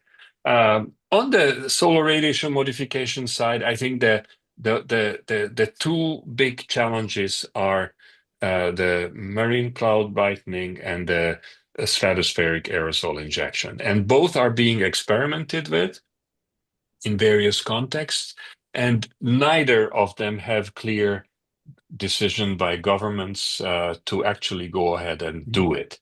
And it requires more research in terms of the science to understand the risks and the benefits. And it gets very complex because there's only one global atmosphere, right? In terms of stratospheric aerosol injection in particular, you would be manipulating that one global atmosphere. We only have one. You can't mess it up. You can't So, you can't do A/B testing. Let's stay a little bit with yeah, carbon yeah, dioxide sure. removal, and then let's Yeah. move on to SRM. Mhm. So, for my understanding, just to repeat what I heard and to make sure that I got the right understanding. So basically, the problem with CO2 emissions is because nature has stored CO2 in oil and gas over millions of years. And now, as a human race, with a growing population, we burn oil and gas at scale and put back into the atmosphere what was stored over a million of years, but in more or less 100 years. And Mhm. this is far too much and has a warming effect on the atmosphere in total. The Mhm. natural solutions are not strong enough to counter this effect. So just planting more trees is not sufficient. We need technology to just pull out more CO2 emissions from the atmosphere. Yeah. To reach our climate goals, according to the Intergovernmental Panel on Climate Change, IPCC, by the middle of this century, the world needs to be removing of the order of 10 to 20 gigatons per annum. Mhm. It's a huge number. It's Mhm. it's just a very, very large number. Now, some of the nature-based solutions can help. They can perhaps do 1 or 2 gigatons, and sometimes isolating it for a few years is still good, because right now we're racing against time. There are so-called tipping points. I don't know whether we have time to discuss that, but Sure, go it's ahead. it's it's we are already reaching the climate goal of the Paris Agreement, the 1.5 degree. And many believe that we have started the so-called tipping points where something happens to ecosystems which cannot be undone. So if the Arctic ice melts, or if the Amazon turns into a savanna, or if the Atlantic circulation that takes warm water from the tropics up to the cold north stops or slows down, those are things that we cannot undo. And then the impacts on the environment, on people, on the ecosystems will be huge. Those are these tipping points. And these tipping points will not happen over, like midnight at the end of August 31 or something like that. It's over a period of time, but many believe that we are already in we have already started some of these tipping points and others to come. So we don't want to go above the 1.5 degrees because that can result in uncharted territory. We don't quite know what will happen. Some call it the hothouse Earth that we might be heading toward, and we want to avoid that. So coming back to carbon removal, even if you can isolate some of the carbon for a few years, you're gaining some time. So it's not bad to do, don't misunderstand me, nature-based solutions are very important, but to go for the big stuff, the many gigatons per annum, there you will have to rely on technology-based carbon removal. You mentioned time management. We are now 1.5 hours in the conversation, and I can also go longer if you have some time. It depends on you how much time you want to dedicate. I'm fine. I'm fine to go to continue. I'm retired, so Sure, sure. So the latest I should leave is about 5 p.m. So we can Mhm. also run over the 2 hours. It's no problem Mhm. if you want to. Okay, okay. Okay, Up to you. Up to you. super. Then we can also open these questions that you wanted to address and dive deeper into this. Now I've understood it, but in principle, we need a mix of natural solutions. We need to drive down the emissions of carbon dioxide Mhm. and also remove it to have a lasting effect on the climate. Yeah. So yeah, yes, but let me just maybe go back to this. So uh, the problem is the concentration of greenhouse gases in the atmosphere. So the first thing to do is to reduce the quantity we put in, i.e., reduce our emissions. Okay, that's the number one, the absolute number one priority. Because whatever else we do, if we continue to increase the emissions, then we're running around in a circle. So reduce emissions. Secondly, we already have too much carbon in the atmosphere. In fact, a thought experiment one can run is what happens if tomorrow all the emissions stop? Which of course is not possible. That's why it's a thought experiment. But if all emissions stop, then there will be still a little bit of increase because of the inertia of the system, but essentially at that point the global average temperature will remain where it is. Right now it's around, it's hitting 1.5 in terms of the average, right? Soon. Huh? It's still officially 1.3, but the last few years have been very hot and always the hottest. So the average, the 20-year average will soon go to the 1.5. And then it will stay like that for hundreds of years to come, which means that the impacts we're facing today will remain with us for hundreds of years to come. And that's why we have to remove some of the excess carbon that is there already, whatever we do with emission reductions. Of course, the worse we do with emission reductions, the more carbon we have to remove later on. So that's the challenge. So yes, reduce emissions, bring them down to zero. Initially net zero, because we will do some emissions and some offsets, then absolute zero, and then negative emissions. And negative emissions are the carbon removal. So that we end up with a greenhouse gas concentration that is acceptable in terms of the overall heat balance of the Earth. Right now, last I looked at it, I think it's 420 something, 427 parts per million of CO2. Uh, uh, and his pre-industrial was 280, and it was 3 something when we started measuring it in the 50s. So we're way above where we ought to be. So the question is, what is the acceptable level of greenhouse gas concentrations? And many people believe that 350 is something that is probably okay. Let's see, but we're way above that. Okay, okay, okay. Okay. This is not a Yeah. problem that goes away pretty soon Yeah. or And by itself. and maybe that's a good way to go into the solar radiation modification part, is that it's pretty clear from the experience so far that the emission reductions and this new technique of reducing uh, removing carbon from the atmosphere is taking a long time. It's By the time, for example, we really, well, net zero will be hopefully reached by mid-century, okay, which is still a long way, and the temperatures will keep rising in the meantime.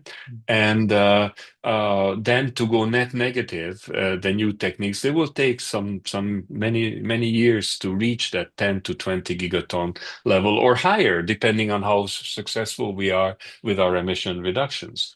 So uh, it's taking a long time, and in the meantime, the temperatures are rising, and some are saying that we need to then cool the planet, perhaps as a temporary emergency measure until we complete the decarbonization process of the world. And that's why the other part, the solar radiation modification or SRM discussions come into place or could come into place to cool the planet directly because it's getting too warm and it's both the carbon removal and the solar radiation modification are kind of corrective actions. Mm. They are not part of what I would call the sustainable development path where the world needs to go.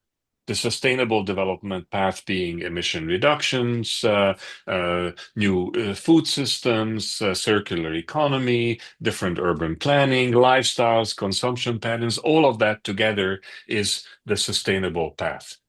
But we need to correct, it's not mistakes, but the inaction of the past. We have produced too much greenhouse gases. It's like too much garbage in a city, and you can have a clean city policy, but before you have to implement the clean city, you have to actually clean up the city. Mm. And the same is here with the atmosphere. So we need to remove some of this excess carbon, and we may actually need to cool the planet while doing all this. But that cooling the planet seems to be very controversial. It is challenging. As I said, we don't know enough yet to decide or to reject. There's a lot of discussion about it. Some of it is quite polarized.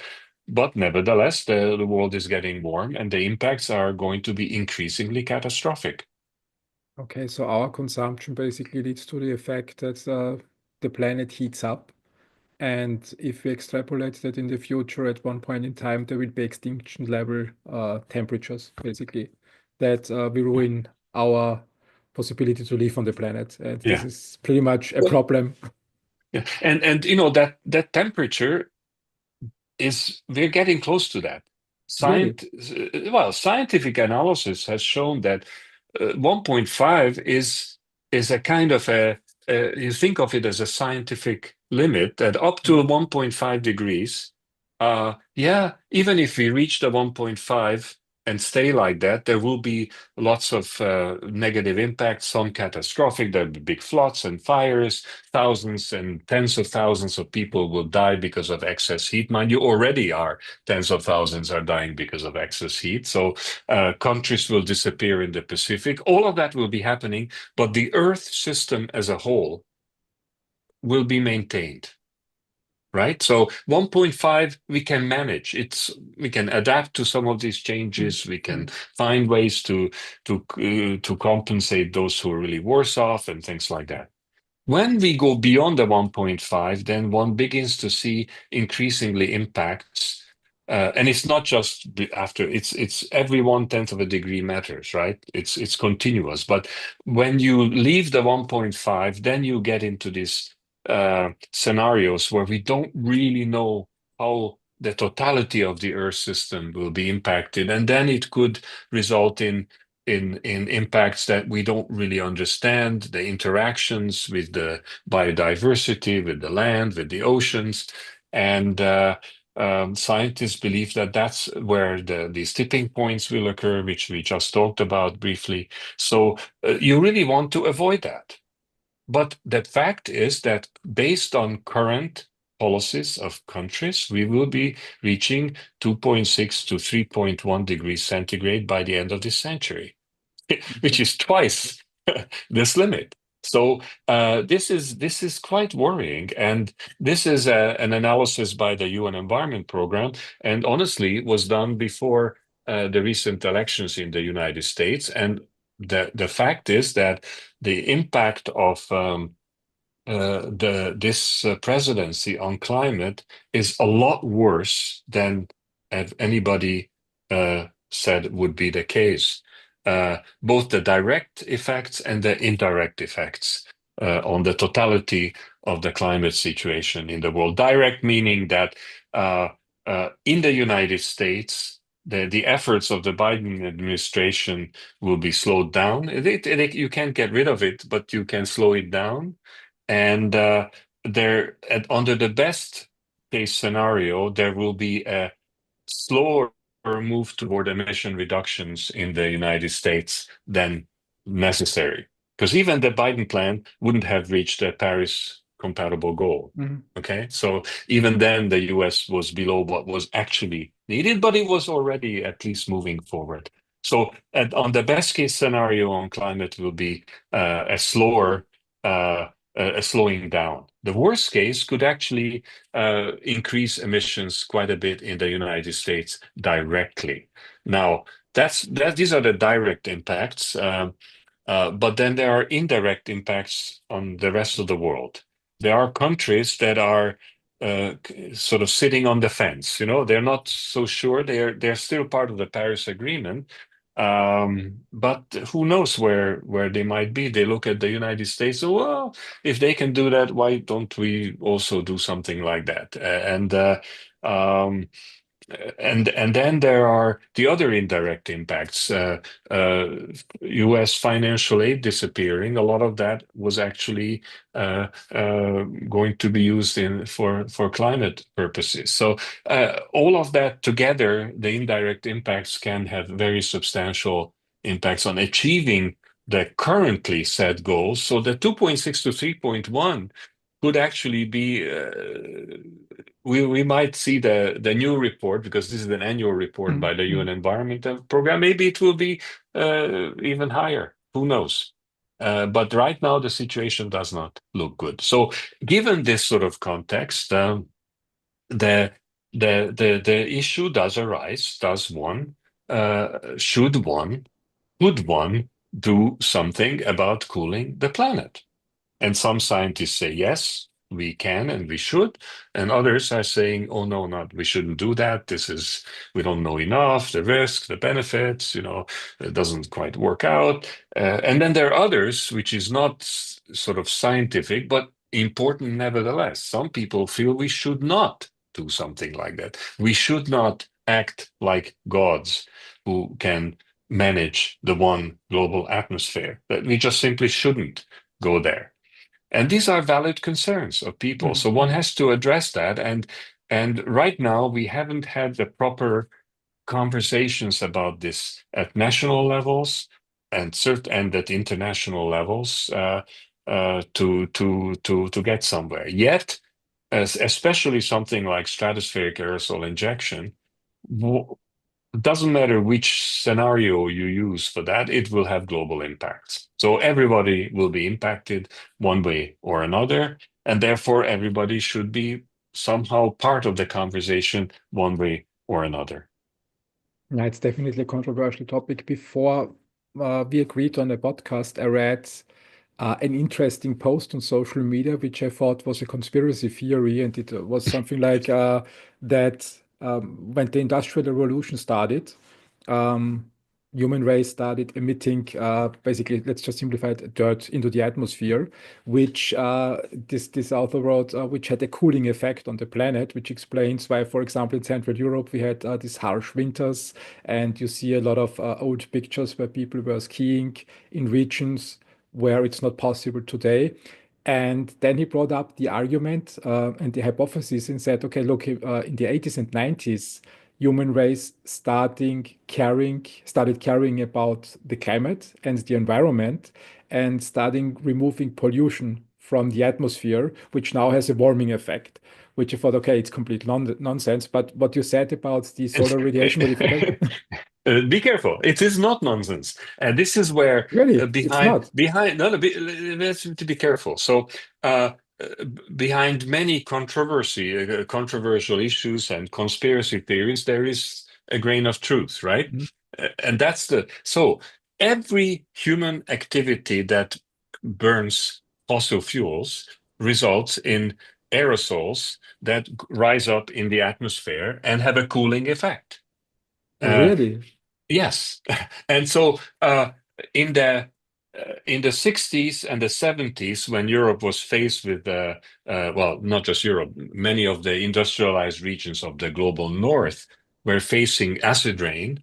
Remember that we put scrubbers Yeah. on the power plants, catalytic converters on the cars, which actually remove a lot of this aerosols directly. So it doesn't end up going so much into the atmosphere. And that's what stopped the acid rain. But there is still aerosol production, even in those places which have done a pretty good job of scrubbing. And it's not yet true everywhere else in the world. It's happening, and the local air pollution has to be fixed because people are dying. Millions of people are Okay. dying, literally. So it has to be done, and it will be done. It is being done. But the totality of this fossil fuel consumption is actually masking the situation, and there is a certain level of cooling through solar radiation modification of this process. The big difference is that it is not intentional. The definition of the original term geoengineering was not just large scale interaction with the human with the climate system, but intentional large scale.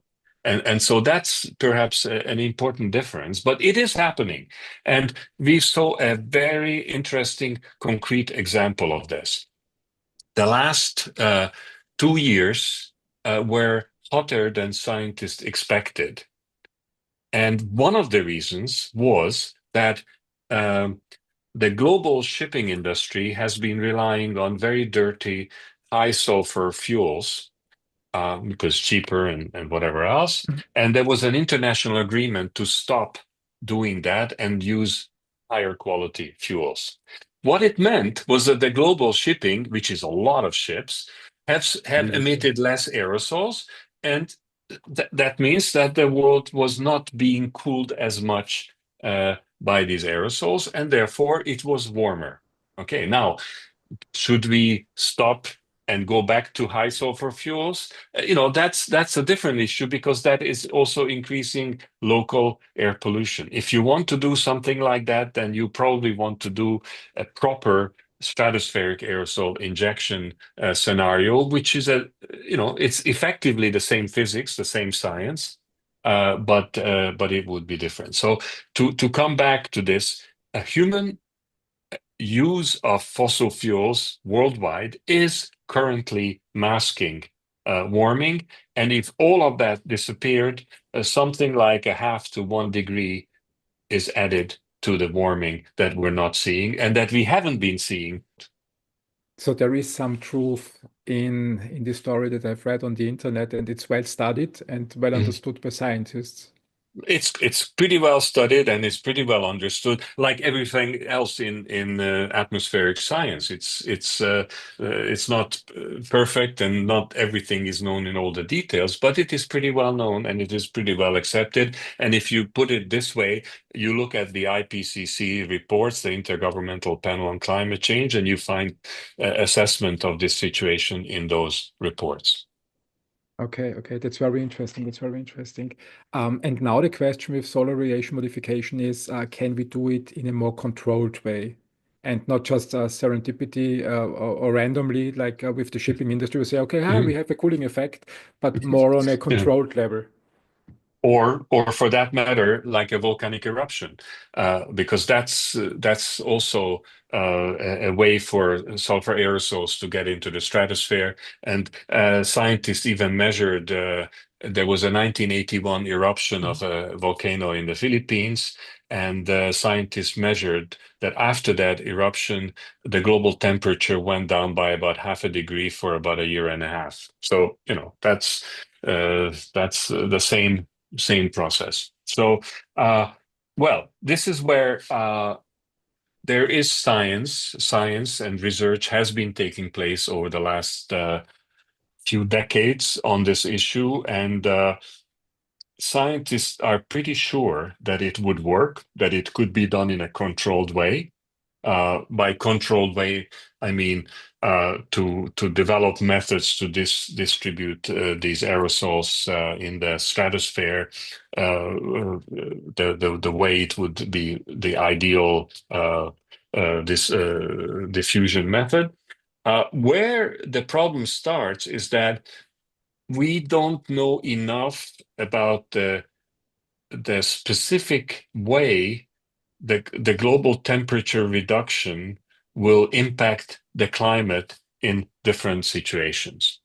Mm. What scientists are pretty sure is that you can reduce the global temperature by a certain amount or slow down the growth of temperature, right? But what you cannot do is you cannot bring back the old climate. Let's be absolutely clear about that. So, Mm.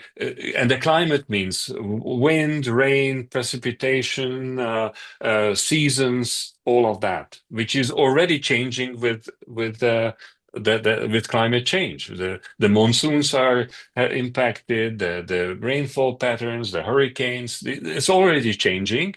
And by applying stratospheric aerosol injection, you could reduce the temperature, but you cannot bring back the old climate. Not only that, but the average temperature uh, globally will not necessarily be the same temperature reduction in every part of the world. Mm. There will be places which will get even warmer than before, and there'll be other places that will get colder. So the question then is, how does one take care of the places that will end up being worse off? And even if it's a small percentage, and we don't really have a number, but let's say it's 5% who will be worse off. Well, Mm. 5% of 10 billion people is a lot of people.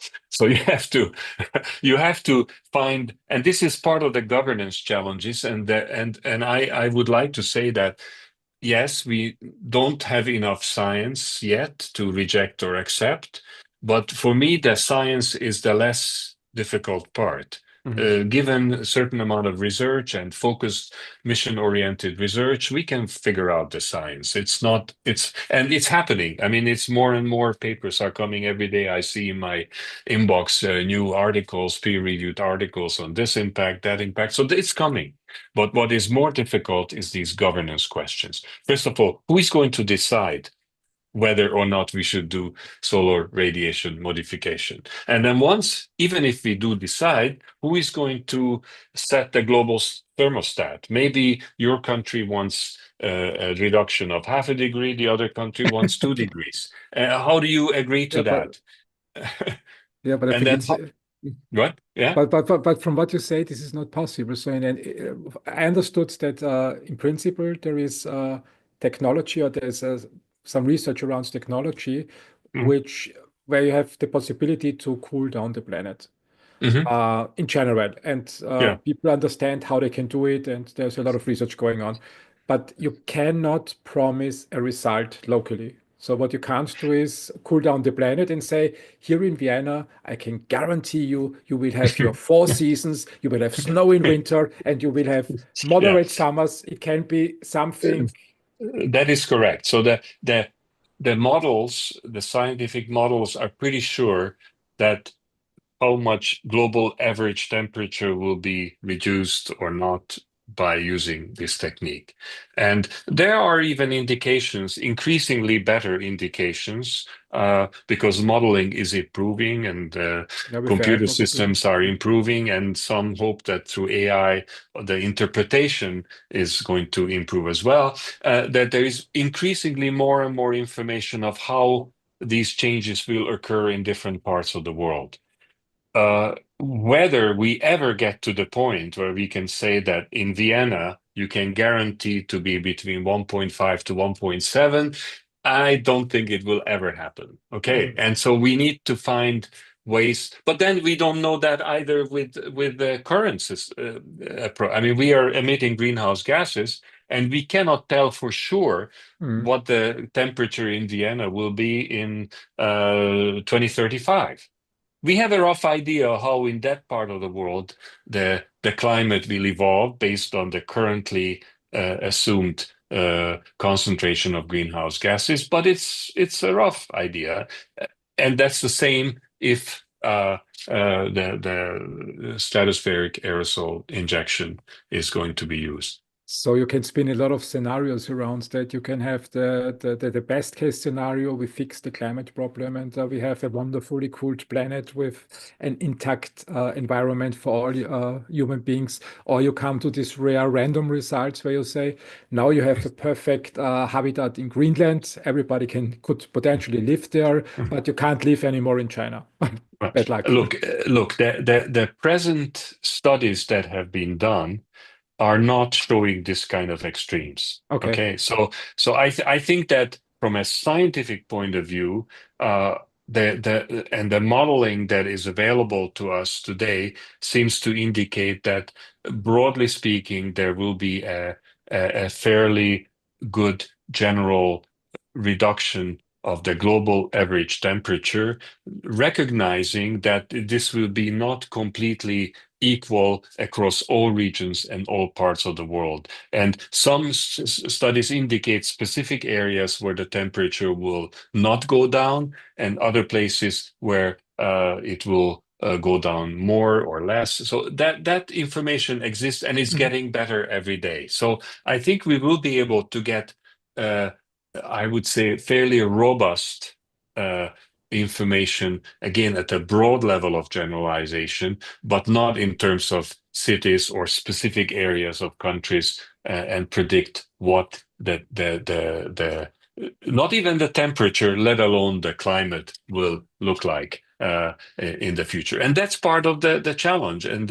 that's part of the difficulty of decision making, that it is uncertain. It's Mhm. But there are many other areas where we have to take decisions with uncertainty in mind. It's Stratospheric aerosol injection is not the only one. But before leaving the governance, so I mentioned that we need to figure out how to decide, and then once we decided, and if it's yes, then how to make it work in terms of Yeah, this is. setting the global temperature. How do you set up a whole system to make this work and make it work for a long time? Because if you do stratospheric aerosol injection, then it's not for 6 months.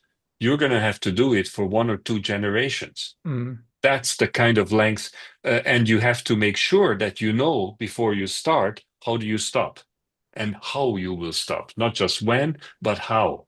And for example, large-scale carbon removal could be part of the exit strategy from solar radiation modification, but it has to be clear from the beginning.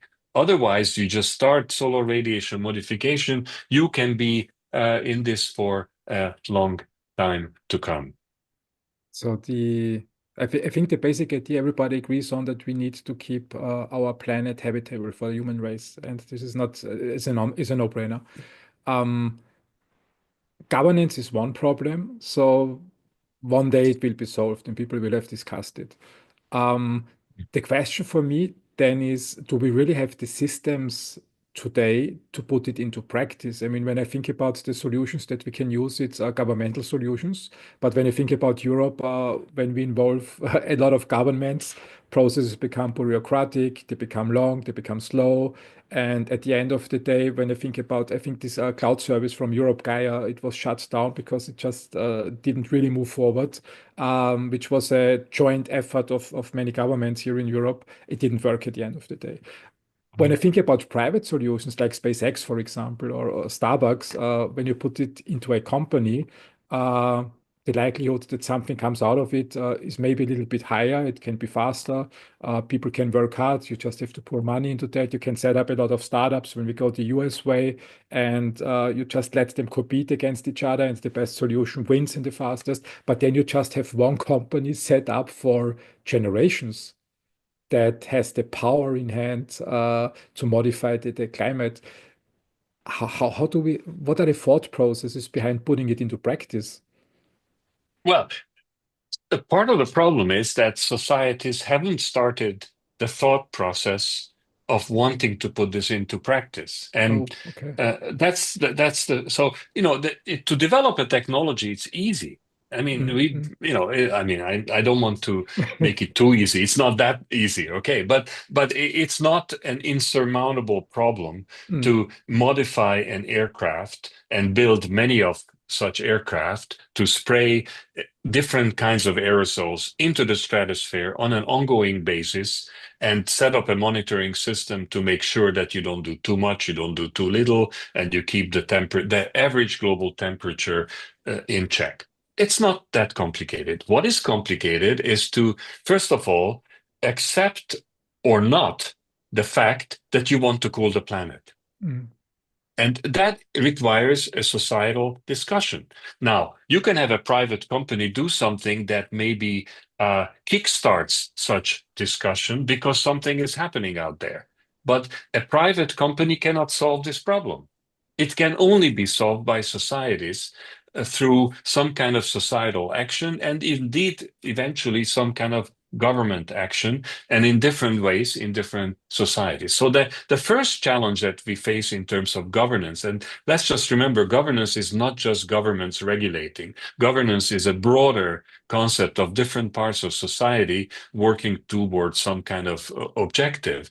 Or against, but it's still part of governance, right? And it can be NGOs, private sector, academia, local governments, city governments, national governments, and so on. So the first step is to have some kind of societal process which requires conversation to um, to see whether we want to go there, and then to figure out what kind of decision-making process we need to get there. One thing we know is we don't know enough science yet, which will be needed for that decision-making process. So we need more research. But even for that, we need research governance because we don't have enough governance to either encourage research or to keep research within certain guardrails to make sure that whatever is done in a safe manner and broadly speaking follows societal procedures. So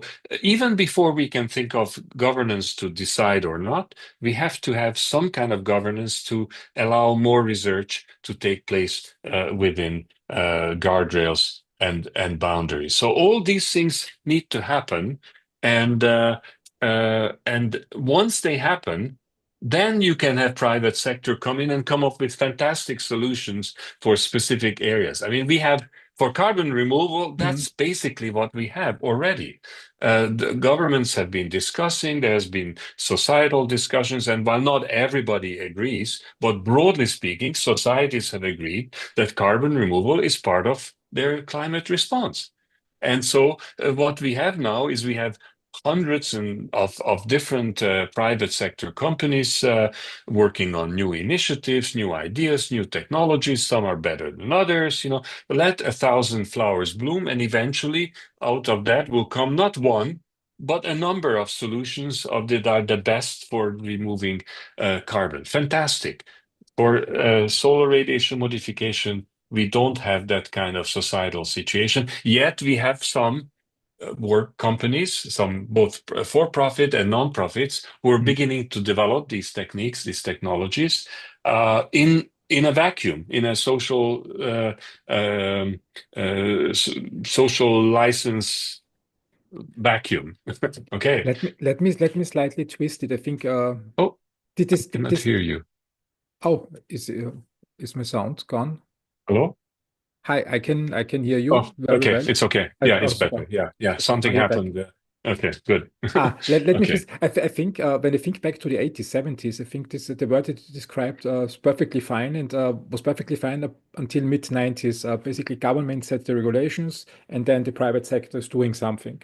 And nothing happens before that intersection. When I think about the space race in the 60s and 70s between Russia and the United States, it was basically driven by the governments. And of course, they Mhm. contracted private companies, but no private company was in a position to shoot something into space without the support of governments. Governments put tax money behind it to make it happen. And I think this was true for Russia and the United States. China didn't play a role. Europe didn't play much role back in the 60s, 70s. Then in the 2000s came people like Elon Musk, Jeff Bezos, I think also Virgin, Richard Branson, who said, we can do it better. We Hmm. can do it better. And everyone thought they are stupid. I mean, one person thinks they can outwork the government. It's impossible. Now in 2025, SpaceX proved that they can produce cheaper and better rockets than the governmental processes. Jeff Bezos did pretty much the same with Blue Origin, I think is his company. Hmm. And Richard Branson, I didn't study much about it, but I think also Virgin Galactic is doing a great job in that space. And they cracked basically this economic conundrum. You can't make something cheaper and better at the same time. SpaceX did it. It Hmm. was, I think it was a huge moment in history when they caught a rocket and can reuse it immediately right after. Reusable rockets. When I think about the technology that you presented now with stratospheric aerosol injection, um, I think entrepreneurs can do it without government support. So when we can shoot rockets in it, Yes, you can do the technology. yeah, That's not an issue. But I'm having some problems with the sound. I'm sorry. is it on my end or is it on your end? Not so. I'm okay. Maybe it will. Somehow I'm beginning to hear uh, myself. Let me see if I can. Okay, I'll continue. But it's just something has changed. Um, okay, so what I wanted to say is that yes, they can develop the technology, of course, but what they cannot do is if even the SpaceX, or for that matter, the iPhone. These were fantastic, but they were based on developments of basic science and basic uh, understanding of these things that were financed by governments. Mm, And so the role of government is always there, and it's always very important, not necessarily to do things, but to create the conditions where these things can be done. It doesn't mean that governments cannot do things well. I mean, the TGV in France, it happened because the governments wanted to make that happen, and the Shinkansen in Japan is also government involvement, and the same in China. So these things are important. But it's true that focusing on specific issues the private sector can do well. Now, in terms of solar radiation modification, as I tried to say it earlier, the technology is not the issue. It's actually very cheap, too cheap. mhm. In fact, it's part of the problem that it would be too cheap to do. There are different analyses, but it seems that you can do a global stratospheric aerosol injection program of the order of reducing the global temperature by a degree for something of the order of the direct cost of about $20 billion annually. Now, 20 Really? billions annually is very cheap in terms of global things. Yeah, yeah, It's yeah, peanuts. yeah. And so, in fact, many say that one of the problems of stratospheric aerosol injection is that it is so cheap that governments might be too tempted to do it without thinking through all the risks, benefits, and governance challenges. So cost is not an issue. Technology is not an issue. And in fact, I frankly, in the long term, I don't see much private sector interest in this technology, as opposed to carbon removal, where there is, which is $1 trillion business. Here, it's the total amount is smaller. There will be a company or one or two companies Mm. who would have to develop the appropriate aircraft, and that will be a few $1 billion. And a Boeing or Airbus or whoever does it, will be interested in that, surely. And there will be some monitoring issues and some other things, but then it's not. There's not much business to be made. Mm. So, in solar radiation modification, this is really the perfect government job, where there is a global common good, the one global atmosphere that is overheating because of the totality of the action by 8 billion people. Okay, some more responsible than others, but still it's the totality.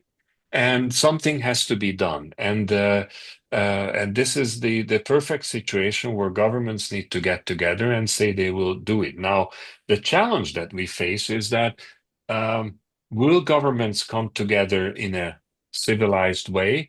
Uh, and as you said, when they come together in these kind of fora, it takes time.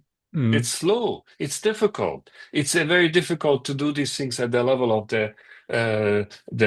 of Europe, and yet in the world we have 193 member states of the United Nations. Yeah. It would take a long time, and it's very challenging. So some countries might be tempted to do things unilaterally, and this is where the challenge comes, that how many countries could actually do this unilaterally? And the reality is that there are not too many. Uh, there are they tend to be the sort of the five permanent members of the Security Council who would have the capacity to do this globally. Maybe a few others who are not, the US, China, Russia. Yes, and then there are countries like India, Brazil that might uh, might be able to develop the technique, but fundamentally, uh, only a handful of countries have the capacity to actually go ahead and do this. And in reality, actually, I would say currently only one country has the capacity, and Mm. that's the United States. Because one thing is to have the aeroplanes, which one can develop and so on, but uh, the only country that has such broad access to airfields across the world, because ideally you want to spread this material around the globe so that then the winds spread it out equally, that you need to have access to airfields in many different parts of the world. And currently, only the United States who has that sort of capacity. So unilateral action by one country or even one or two countries could be quite challenging. And then even if it happens, it could happen in many different ways. Imagine unilateral action by a country saying, we're going to do it. And they announce it and they just go ahead, and it will take some time to put it in place and do it. And they don't care what anybody else thinks. Now, of course, this can only be done by one of the larger countries in the world. But you could also envisage a situation where a country unilaterally starts, but then says, or rather announces that they will do it and they're putting in place. But at the same time, they open a discussion in the UN General Assembly, the UN Security Council, and try to bring in the rest of the world along. Different approach. Okay, so there is the ideal starting with 193 member states of the United Nations, and then there are others. But at the end of the day, not too many actors can do this, and whatever you do, it will have a global impact. Now, there's one thing I should mention here, because there's been a lot of talk about uh, the what they call the green finger scenario, that a billionaire can just do this. Since it only costs $20 billion a year, a billionaire could actually get this going and do this for a few years if he or she is really convinced about doing it. It wouldn't be that simple, because governments can decide to literally shoot it down, right? I mean, if governments, especially bigger countries, are not convinced that this should be done, they can find a way to stop this. Okay, Mm. so I think it would be hard for simply a billionaire, a non-state actor, to do this. But where I see some dangers, like in today's world, is where you could have uh, a billionaire or some billionaires in covert or overt cooperation with one or more governments do the job. Mm. That's a different scenario. And, you know, when you look at the world of today, for example, in the collusion between some private sector actors and the government in the United Mm. States, uh, you cannot exclude such scenarios. And I think one needs to look at that also more seriously. No, definitely a complex topic. I mean, I had a lot of thoughts in my mind while you were speaking. First thing was I thought it's $1 trillion project. So it cost for 1 year, not for 100 years. I thought the costs are really expensive, and I was surprised when you said no, it's 20 billion per year. So because Mhm. then you have China, you have probably India in future, you have the United States that can financially do that. Even when I think Elon Musk, his contested bonus was 60 billion, so he could finance it for 3 years. Yeah. Bill Gates with Microsoft or with his fund has potential. And then I was just thinking about the recent elections of the presidential elections in the United States. And I just thought, I mean, yeah, when China does it, why not the US? And when China cools the planet for 1.5 degrees, and the US says we can do it much better and we cool it for 2 degrees. There's a lot of, I think there must be a lot of discussions around the globe. It's really a tough cookie at the end of the day, how to do it, when to do it, who does it. Um, There ought to be a lot of discussions, but not enough. These discussions at the moment are taking place in very limited circles. Some would say that it's just a group of scientists who want this to make happen, to make this happen, and that they are talking between themselves. There are some non-state actors that are getting organized to discuss it. So there is evolution. I mean, in this Carnegie Climate Governance Initiative, when we started the work in 2016 to look at these governance questions, uh, there was uh, there was practically nothing happening at the societal level other than a few scientists. Now, 6, 7, 8 years later, there is a lot going on. There are intergovernmental processes that are looking at this. There are uh, major civil society organizations looking at it. There is the Intergovernmental Panel looking at it. So there are developments, and as we said earlier, there are actors, non-state actors and state actors that are actually doing things. The United States, for example, has started to look at the baseline concentration of aerosols in the atmosphere, which you need to do in order to detect if somebody else were to do any kind of unregulated uh, dispersal of aerosols. Others are saying that they also need to do that in order to have a baseline if the United States wanted to decide to go and eventually one day deploy stratospheric aerosol injection. So that's a state actor. You have for-profit startups engaged in this activity. We have non-profit startups engaged in this activity. We have universities doing very substantial research on this in North America and elsewhere in the world. So things are happening, and the media has been quite active on this issue. What we haven't seen yet is enough action by governments, but even there are developments. I mean, they had uh, for example, the European Commission convened a expert group, and they produced a very interesting report just last month about this issue. Or I think it was last month about this issue. It's not yet an EU report; it's an expert group, similar to what the United Nations Environment Programme did a year and a half ago. They also convened an expert group, and then they published a report of the expert group. But these are political processes that are advancing the outcomes of experts on this topic. Okay, so one day it will become part of the political process, not yet. Yeah, and I think we need also new systems. The systems that we have currently are designed over centuries for local problems. Up to the Mhm. 80s, I think every problem was more or less a local problem, Yeah. except two world wars. Now with this solar radiation modification, I mean, you need to unite all the governments behind this idea and the problems that we face today. I mean, this is just one, but I think also the other problems will have more global effects, like the internet. Now we have a lot of discussions around spreading information and media via the internet. which was not a problem that we had in the past. And I think more and more of these problems will appear that needs to Mhm. align the governments globally. Do we have the systems in place to make such decisions today? We have the system. I mean, We have the system. effective systems so that you can Look, really make fast decisions. fast decisions intergovernmentally, that's an oxymoron. It's Okay.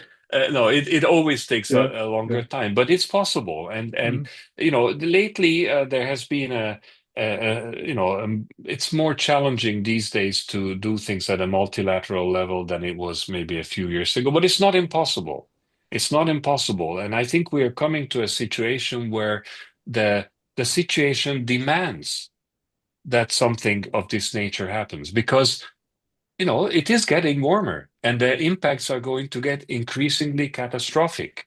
And there is very little one can do about it, even if, as we discussed earlier, I mean, we must reduce our emissions, but it will be very difficult to see that, if we reduce emissions much faster, the temperature will still rise. It's just that the distance, the time period for the so-called temperature overshoot will be shorter, but it will still go up. mm, That's the reality. And so uh, uh, governments may just come to their senses at some point and realize that something must be done, and something needs to be done together, because the consequences of not doing it together could be very substantial. Imagine a scenario where one country decides to unilaterally start stratospheric aerosol injection, and another country, let's say equally large, doesn't want that. Okay, so then you could do counter uh, geoengineering, as it's called. You can spray materials into the stratosphere that do the opposite.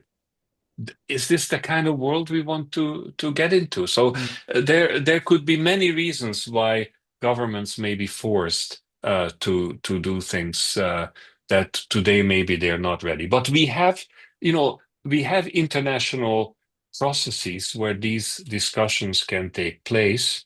We have a UN General Assembly, we have the OECD, we have other regional bodies where these discussions can happen.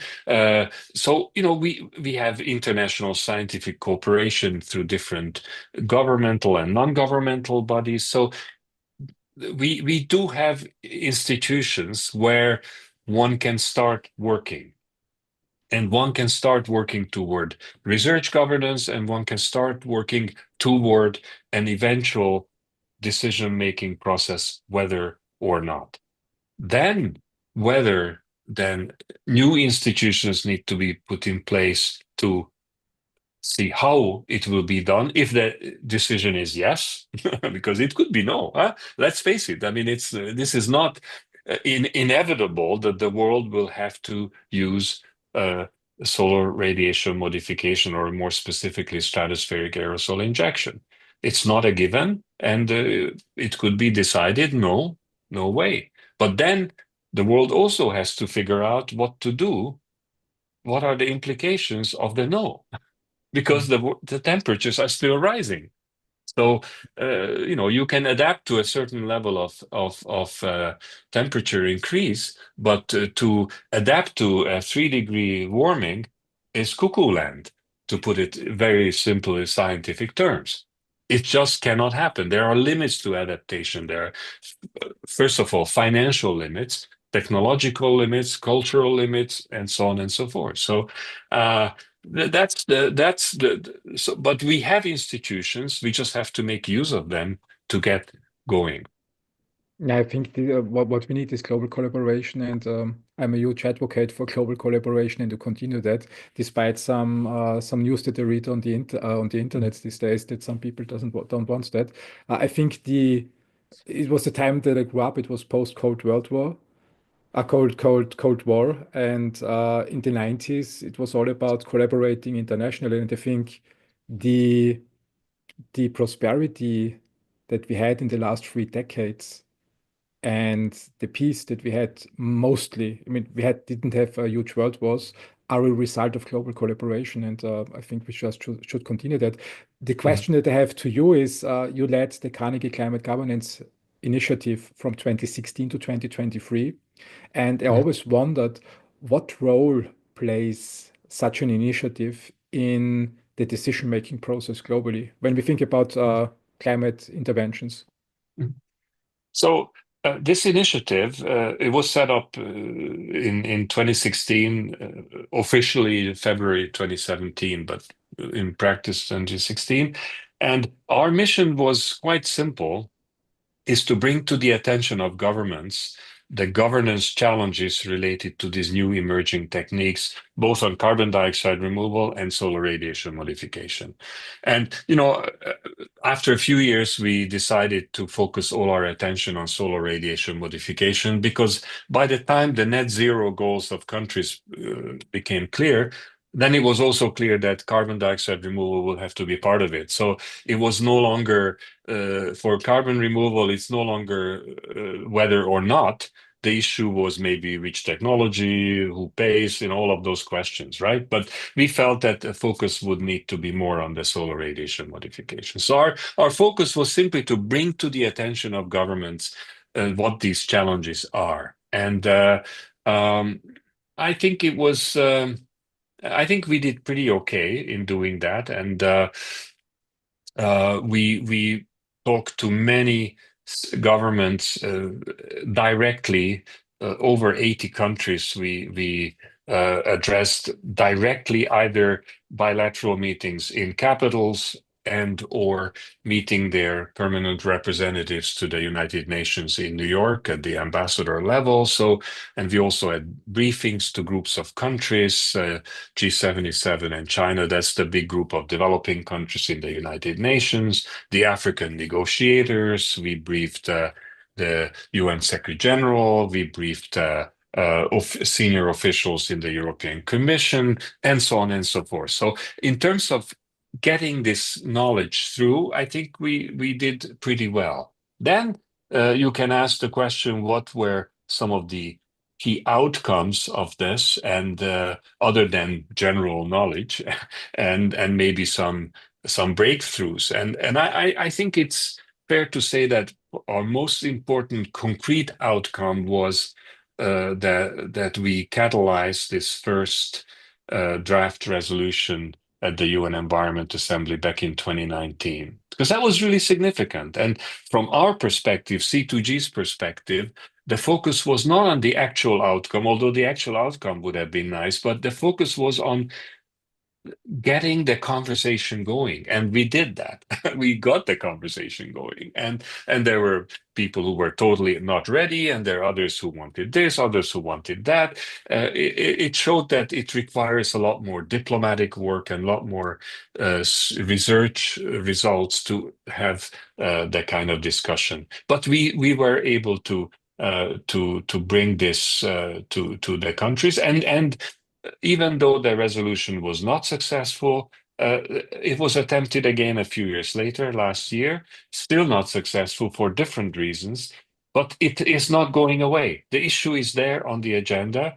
And while the UN Environment Assembly is struggling with this, other intergovernmental processes have also picked this up. UNESCO did a major assessment of the ethical considerations of these emerging techniques. The UN Human Rights Commission has looked at the human rights aspects of these techniques. The OECD has had expert meetings on the different components, different aspects of this. So national academies of sciences in the United States in particular have had some very substantial studies done on this issue. So things are happening as a result of this. And I think we can say at the minimum in C2G that we have certainly contributed to these, and in some cases we actually did catalyze them in a major way. So there is a summary of what we think we've achieved on C2G's website that is still there. And for those who are interested in the detail, c2g2.net, it's there, and you can read the details of this. C2G.net is the website. c2g2.net. C2G2.net. Yeah, there is a difference between the address, the URL, Mhm. and the name. And the reason is actually it goes back to something we discussed earlier. when we started this in 2016, it was called the Carnegie Climate Geoengineering Governance Initiative, C2G2. Ah, That's how that's we fine. started.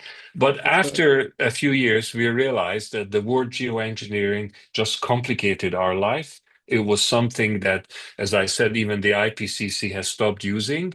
And we said it was better that we talk clearly CDR, carbon removal here, or solar radiation modification. So we actually stopped using the word geoengineering and we removed it from our name.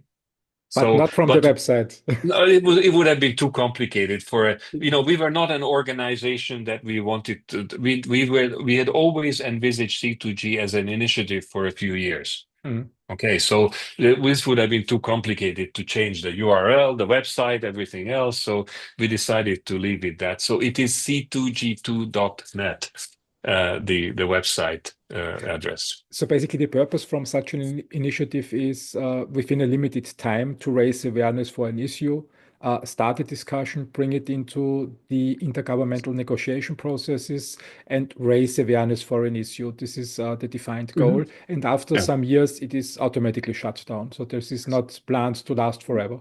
Well, once you bring it to the attention of governments, then you have met your mission. Mhm. Then you can do mission creep and say, well, now we do something else. But we Mhm. decided we did not want to do mission creep. Our mission was clear. We met our mission objectives, and then we said, okay, now we follow and let others take not take over, but do the new things that are necessary. And in fact, since that time, new organizations have appeared, uh, including some elements of our work, but doing things differently because now things have changed and different tasks are needed. Okay. Okay. So it needs a lot of initiative. I mean, the advantage is you have a new team, you have a new mission, you have a new team, and can assemble the right team for the next mission. Yeah, yeah. This is a great advantage. Let's come to the final part of our conversation. Let's tap into the future Mhm. and what's next for the planet. You wrote in the preparation material you have four grandkids. Mhm. When you look into the future, how does the future look like in 50 years? What world do you want to see? But if we continue on the present path, then I think the future for until the end of this century, so to speak, that period, which by the way, this is the time when my grandchildren will grow up and eventually uh, die toward the end of the century, or maybe even a little bit beyond. Um, So that's quite important. But when I look at the future, then I must say that uh, it does not look good because it's going to get a lot warmer, uh, and there will be increasingly significant and catastrophic impacts of that warming. There will be an increasing isolation of the rich and the poor, or separation of the rich and the poor, because the rich, at least for some time, will be able to adapt to some of these changes because they have the resources. Whether they can do that for a long time, that's that's another story. But anyway, I see this, and so I see the future. It couldn't be more dystopic than that, and because it's so bad, I don't believe that we will actually get there. That we will have to act before. The same way as, remember the acid rain? It was terrible. I Mhm. remember traveling through eastern Czechoslovakia. In those days, there was a country called Czechoslovakia, and it was terrible. The forests were all dying. It was really bad. But we changed, right? And I think the same here. I don't think the world will accept to go there. And then the question is, what are we going to do to make it less dystopic? Um, but honestly, if we continue to do the emissions the way we're doing, and if we're not removing enough carbon, then really only planetary cooling can create the conditions in which we can actually achieve our sustainable development goals. It's terrible to have to say that, but that's really where I see this going. Every day of insufficient action or non-action is taking us closer to the dead-end street where the only option left is planetary cooling. And that's terrible to have to say that. So yeah, so that's if we don't do anything. Now, if I look at the future and if we start being serious about doing much more intensive emission reductions, beginning carbon removal and so on, uh, it's interesting because in some ways, the more immediate future, let's say the next 20 years, may not look very different because the temperatures will still increase. That's part of the problem, and it's hard to grasp that even if we massively reduce our emissions, much more than what we're doing now, the planet is still going to get warmer. Maybe not as warm as otherwise it would have become, but it will. So in some ways, the scenario of no action versus action in the initial years might actually look quite similar, the initial decade or 2 decades. But what will be different is that there will be the conditions will be created for a much faster return eventually to the goal of 1.5 degrees and a much better ability of the Earth system to be resilient for the future. So by 15, 20 years from now, if we are taking those actions, then the outlook will suddenly become much better for the rest of the century. And I think that's important. That right now the outlook, let's be honest, it's not about being pessimist or optimist. You look at the numbers, and frankly, it doesn't look good.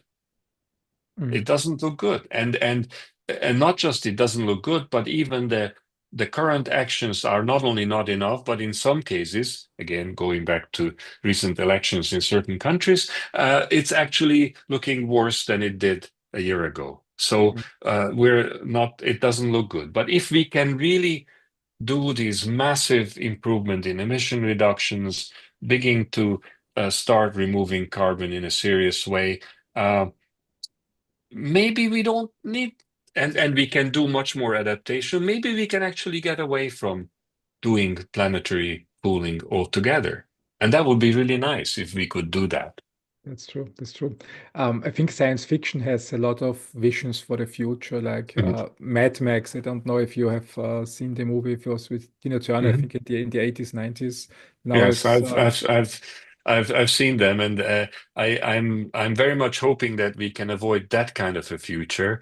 My favorite science fiction is The Ministry for the Future of Mhm, Kim Stanley Robinson, which starts in a very dystopian future of millions of people dying, and then a country unilaterally starting stratospheric aerosol injection, mhm. uh, and then lots of things and eventually it giving hope for the future. So uh, what I particularly liked in that book is that it's as all good science fiction is actually quite close to reality.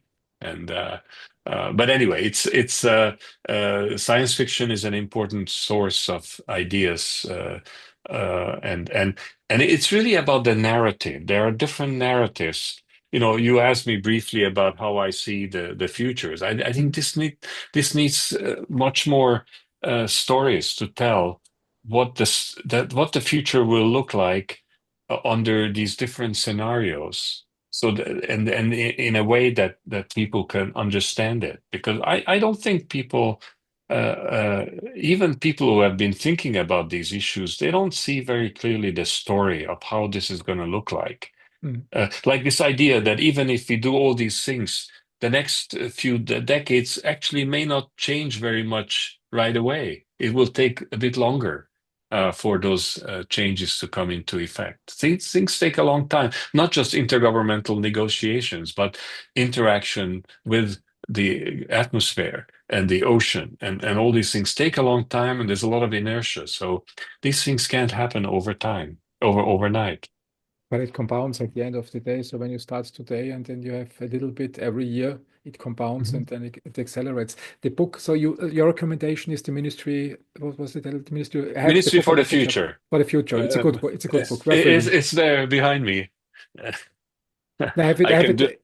I have I it on the can other do side. I can do Great. I can do a little Yeah, yeah, advertisement yeah, for yeah.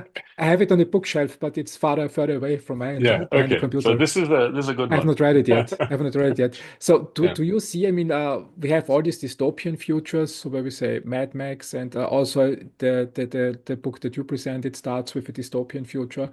Do you see the possibility that we go in a completely different direction and create paradise with a lot of biodiversity, a healthy planet where everybody can be fed on this planet, no poverty? Do you see with our technology and with the intergovernmental relations today, do you see the possibility that we go into a bright future as humanity? Absolutely think that it's possible. Again, it's the same as I said before. I wouldn't be here talking about these issues if I didn't think this was possible. Then I would just give up, right? Mhm. But I am convinced that it's possible. Mhm. It's difficult. It's not easy, but I think it's technologically it's possible, scientifically it's possible, politically it's more difficult, but it is still possible. So let's make sure we find ways to get the job done. And there is no reason why, I mean, I don't think we'll ever achieve a kind of perfect society where there's no problems and there are no issues and It everything would be is boring. wonderful. Well, it would be boring, but frankly, I would prefer the boring one than getting cooked or something. But Mhm. but but I think it's possible, and I think it is possible to have a future where humanity lives within the boundaries of the Earth system that are real, and within that to be able to provide uh, for needs of society. I was careful not to use the word basic needs because that gets into definitional Mhm. problems, but needs, okay, of society. And uh, we just have to find a way to increase that transition. We are actually going in the right direction, broadly speaking, but not fast enough. And that's where the problem is, that the transition is taking too long. And even if I look at the incredible change in, let's say, photovoltaics, which we discussed earlier, what has happened in the last 20, 30 years on photovoltaics is absolutely remarkable. Uh, but even that is not fast enough. And that's just a small part, a small slice of the pie. We need this a uh, much bigger change, and it requires technological solutions where the private sector can have a Mhm. very serious impact, but it requires uh, a societal change. And some of that societal change can be triggered by technology, and some of it requires other things. And we need to work on all those things. But I think it's possible. And uh, I still have a few more years left after my retirement, and I hope to continue to look at these issues and contribute to the extent possible to actually get in that direction. Jeff Bezos is working on longevity, so we will also have a solution for that. I think it's possible. I, I I'm think not sure that longevity is part of that solution. But anyway, that's I another discussion, another podcast, isn't it? I think, yeah, I think our goal must be to create a bright future. When I look at the last 3 decades, at least in the West, but also in China and in India, I think the advancements, you used the word remarkable, they are really indeed remarkable. We have a global communication these days that wasn't there in the 80s. We have advancements in all areas, food value chains. We have enough to eat for a vast majority of the population. We have still a lot of problems to fix, but I think the trajectory and the path is upwards. It's towards a better future with all the problems that come with that. I think we have the possibility to fix the planet and to fix the problems. We just need to do it and not end in some stupid war or something like we destroy ourselves. It's in our hands, but I think we are moving in the right direction long term. I think so too. I mean, it's in our hand is a good way to say it. It was the uh, major statement of the 1992 Earth Summit in Rio de Janeiro in our hands, and it's our hands are a bit wobbly these days. Yeah.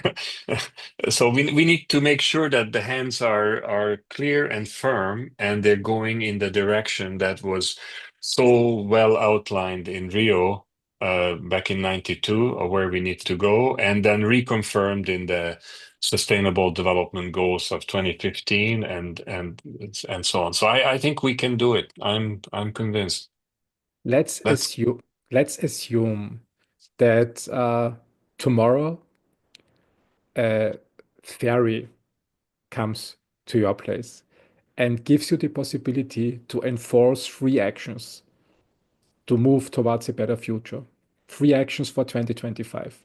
Which three actions would you choose, of which you know when we do this today, we will have a better future in 50 years? Well, this is a difficult one, but I would say that I mean we are focusing on the climate part of a bigger picture, right? Mhm. And but I do think that climate is perhaps in some ways more important than some of the others because it impacts everything, and everything impacts the climate. So within that, I would say that I'd like to get the ferry to ensure with me that we can change the thinking. First of all, that climate policy is not just about climate policy in a silo, but it's about the totality of these sustainable development goals, and in fact, even beyond. And this also implies that we have to think of a transition between now and the sustainable development future in a just manner. There is north-south, there is east and west, there are poor people in San Francisco, there are rich people in San Francisco. We need to think of that just transition. So that's one. The other one is that we have an economic system that actually fundamentally encourages the waste and the extraction that we have. Now, without going into the real fundamentals, but we have a problem that we measure progress by GDP, gross domestic product, and it's too narrow. It does not really measure progress. We need to go beyond GDP in order to be able to reach these sustainable development goals and the climate goals within that. And then a couple of the important elements of this, again, it's to help the climate goals, but thinking of the broader picture. One of the biggest problems we're facing is the food system. The food system is terribly carbon intensive, especially the meat-based food system. And let's face it, the richer countries get, the more meat they eat. That's the reality. So we need to think of the non-meat-based food systems for the future. Again, it's doable, but it's something that needs to be put in place. And I had one more is the question of solidarity, which I sort of Mhm. alluded to, because you cannot achieve any of this stuff by just thinking about yourself. It doesn't work because you can think of your own country and say we're just going to think of ourselves and forget the rest of the world. But if the rest of the world continues to emit carbon dioxide, the whole world is going to get warmer.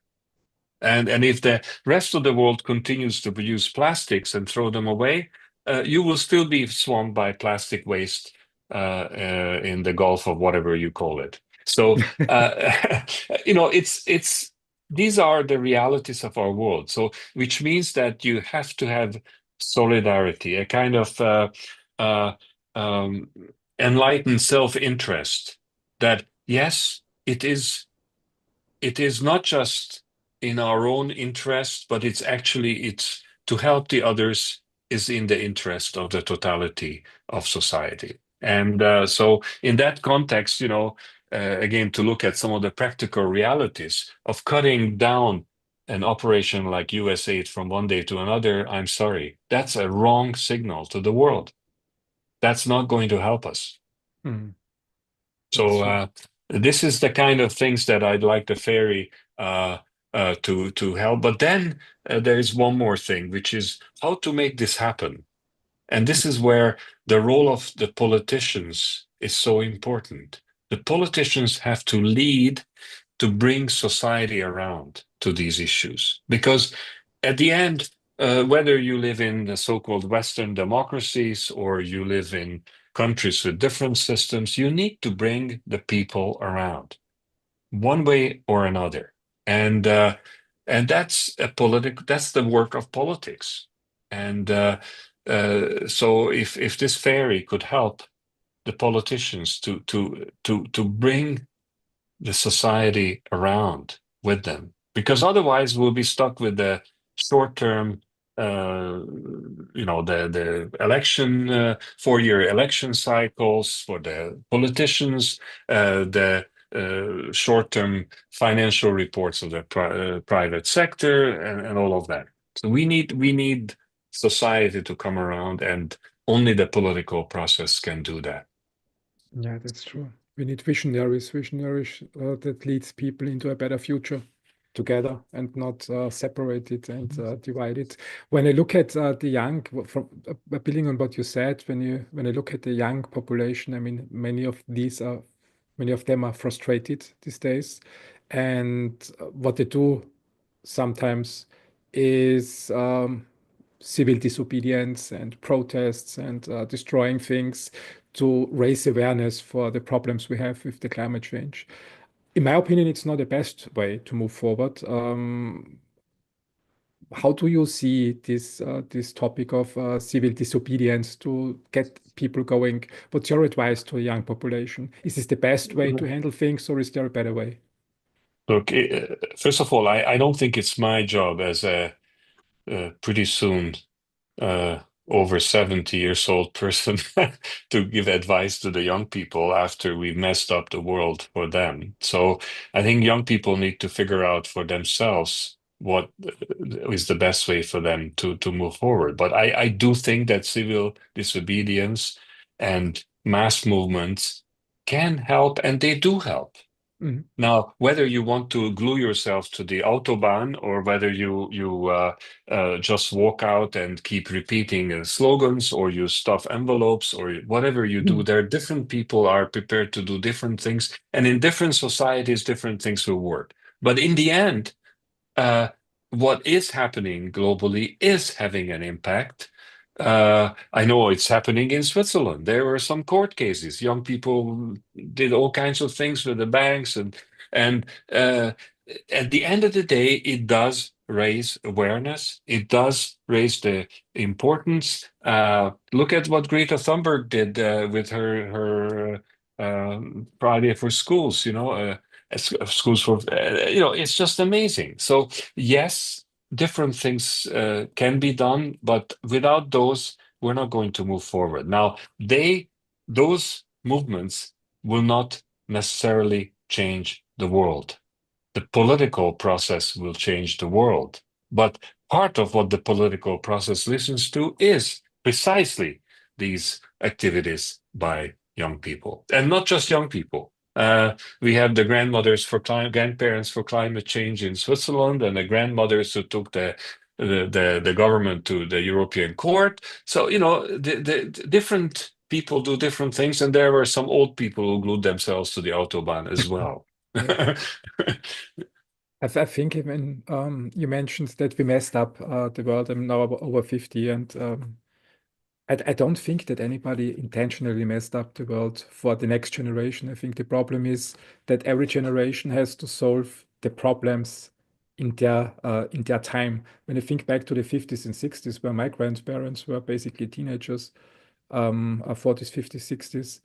I mean, it was in Europe, it was post World War II, and their job was to rebuild Europe. And the biggest problems they had from our conversations, what I got is no food, nothing to eat, no shelter, no heating. So they solved the primary problems for their kids. Have a house, get it warm, have enough to eat. And then we have, you mentioned before, with the effects in a complex system. So when you inject aerosols in the atmosphere, in the stratosphere, you have probably unknown effects, and sudden new problems appear. And I think it's the same with the generation of my grandparents, that they were not thinking of the downstream problems. They say, okay, we have these problems to solve now because otherwise we are dead, and our children and our kids and our grandkids are Yeah. dead.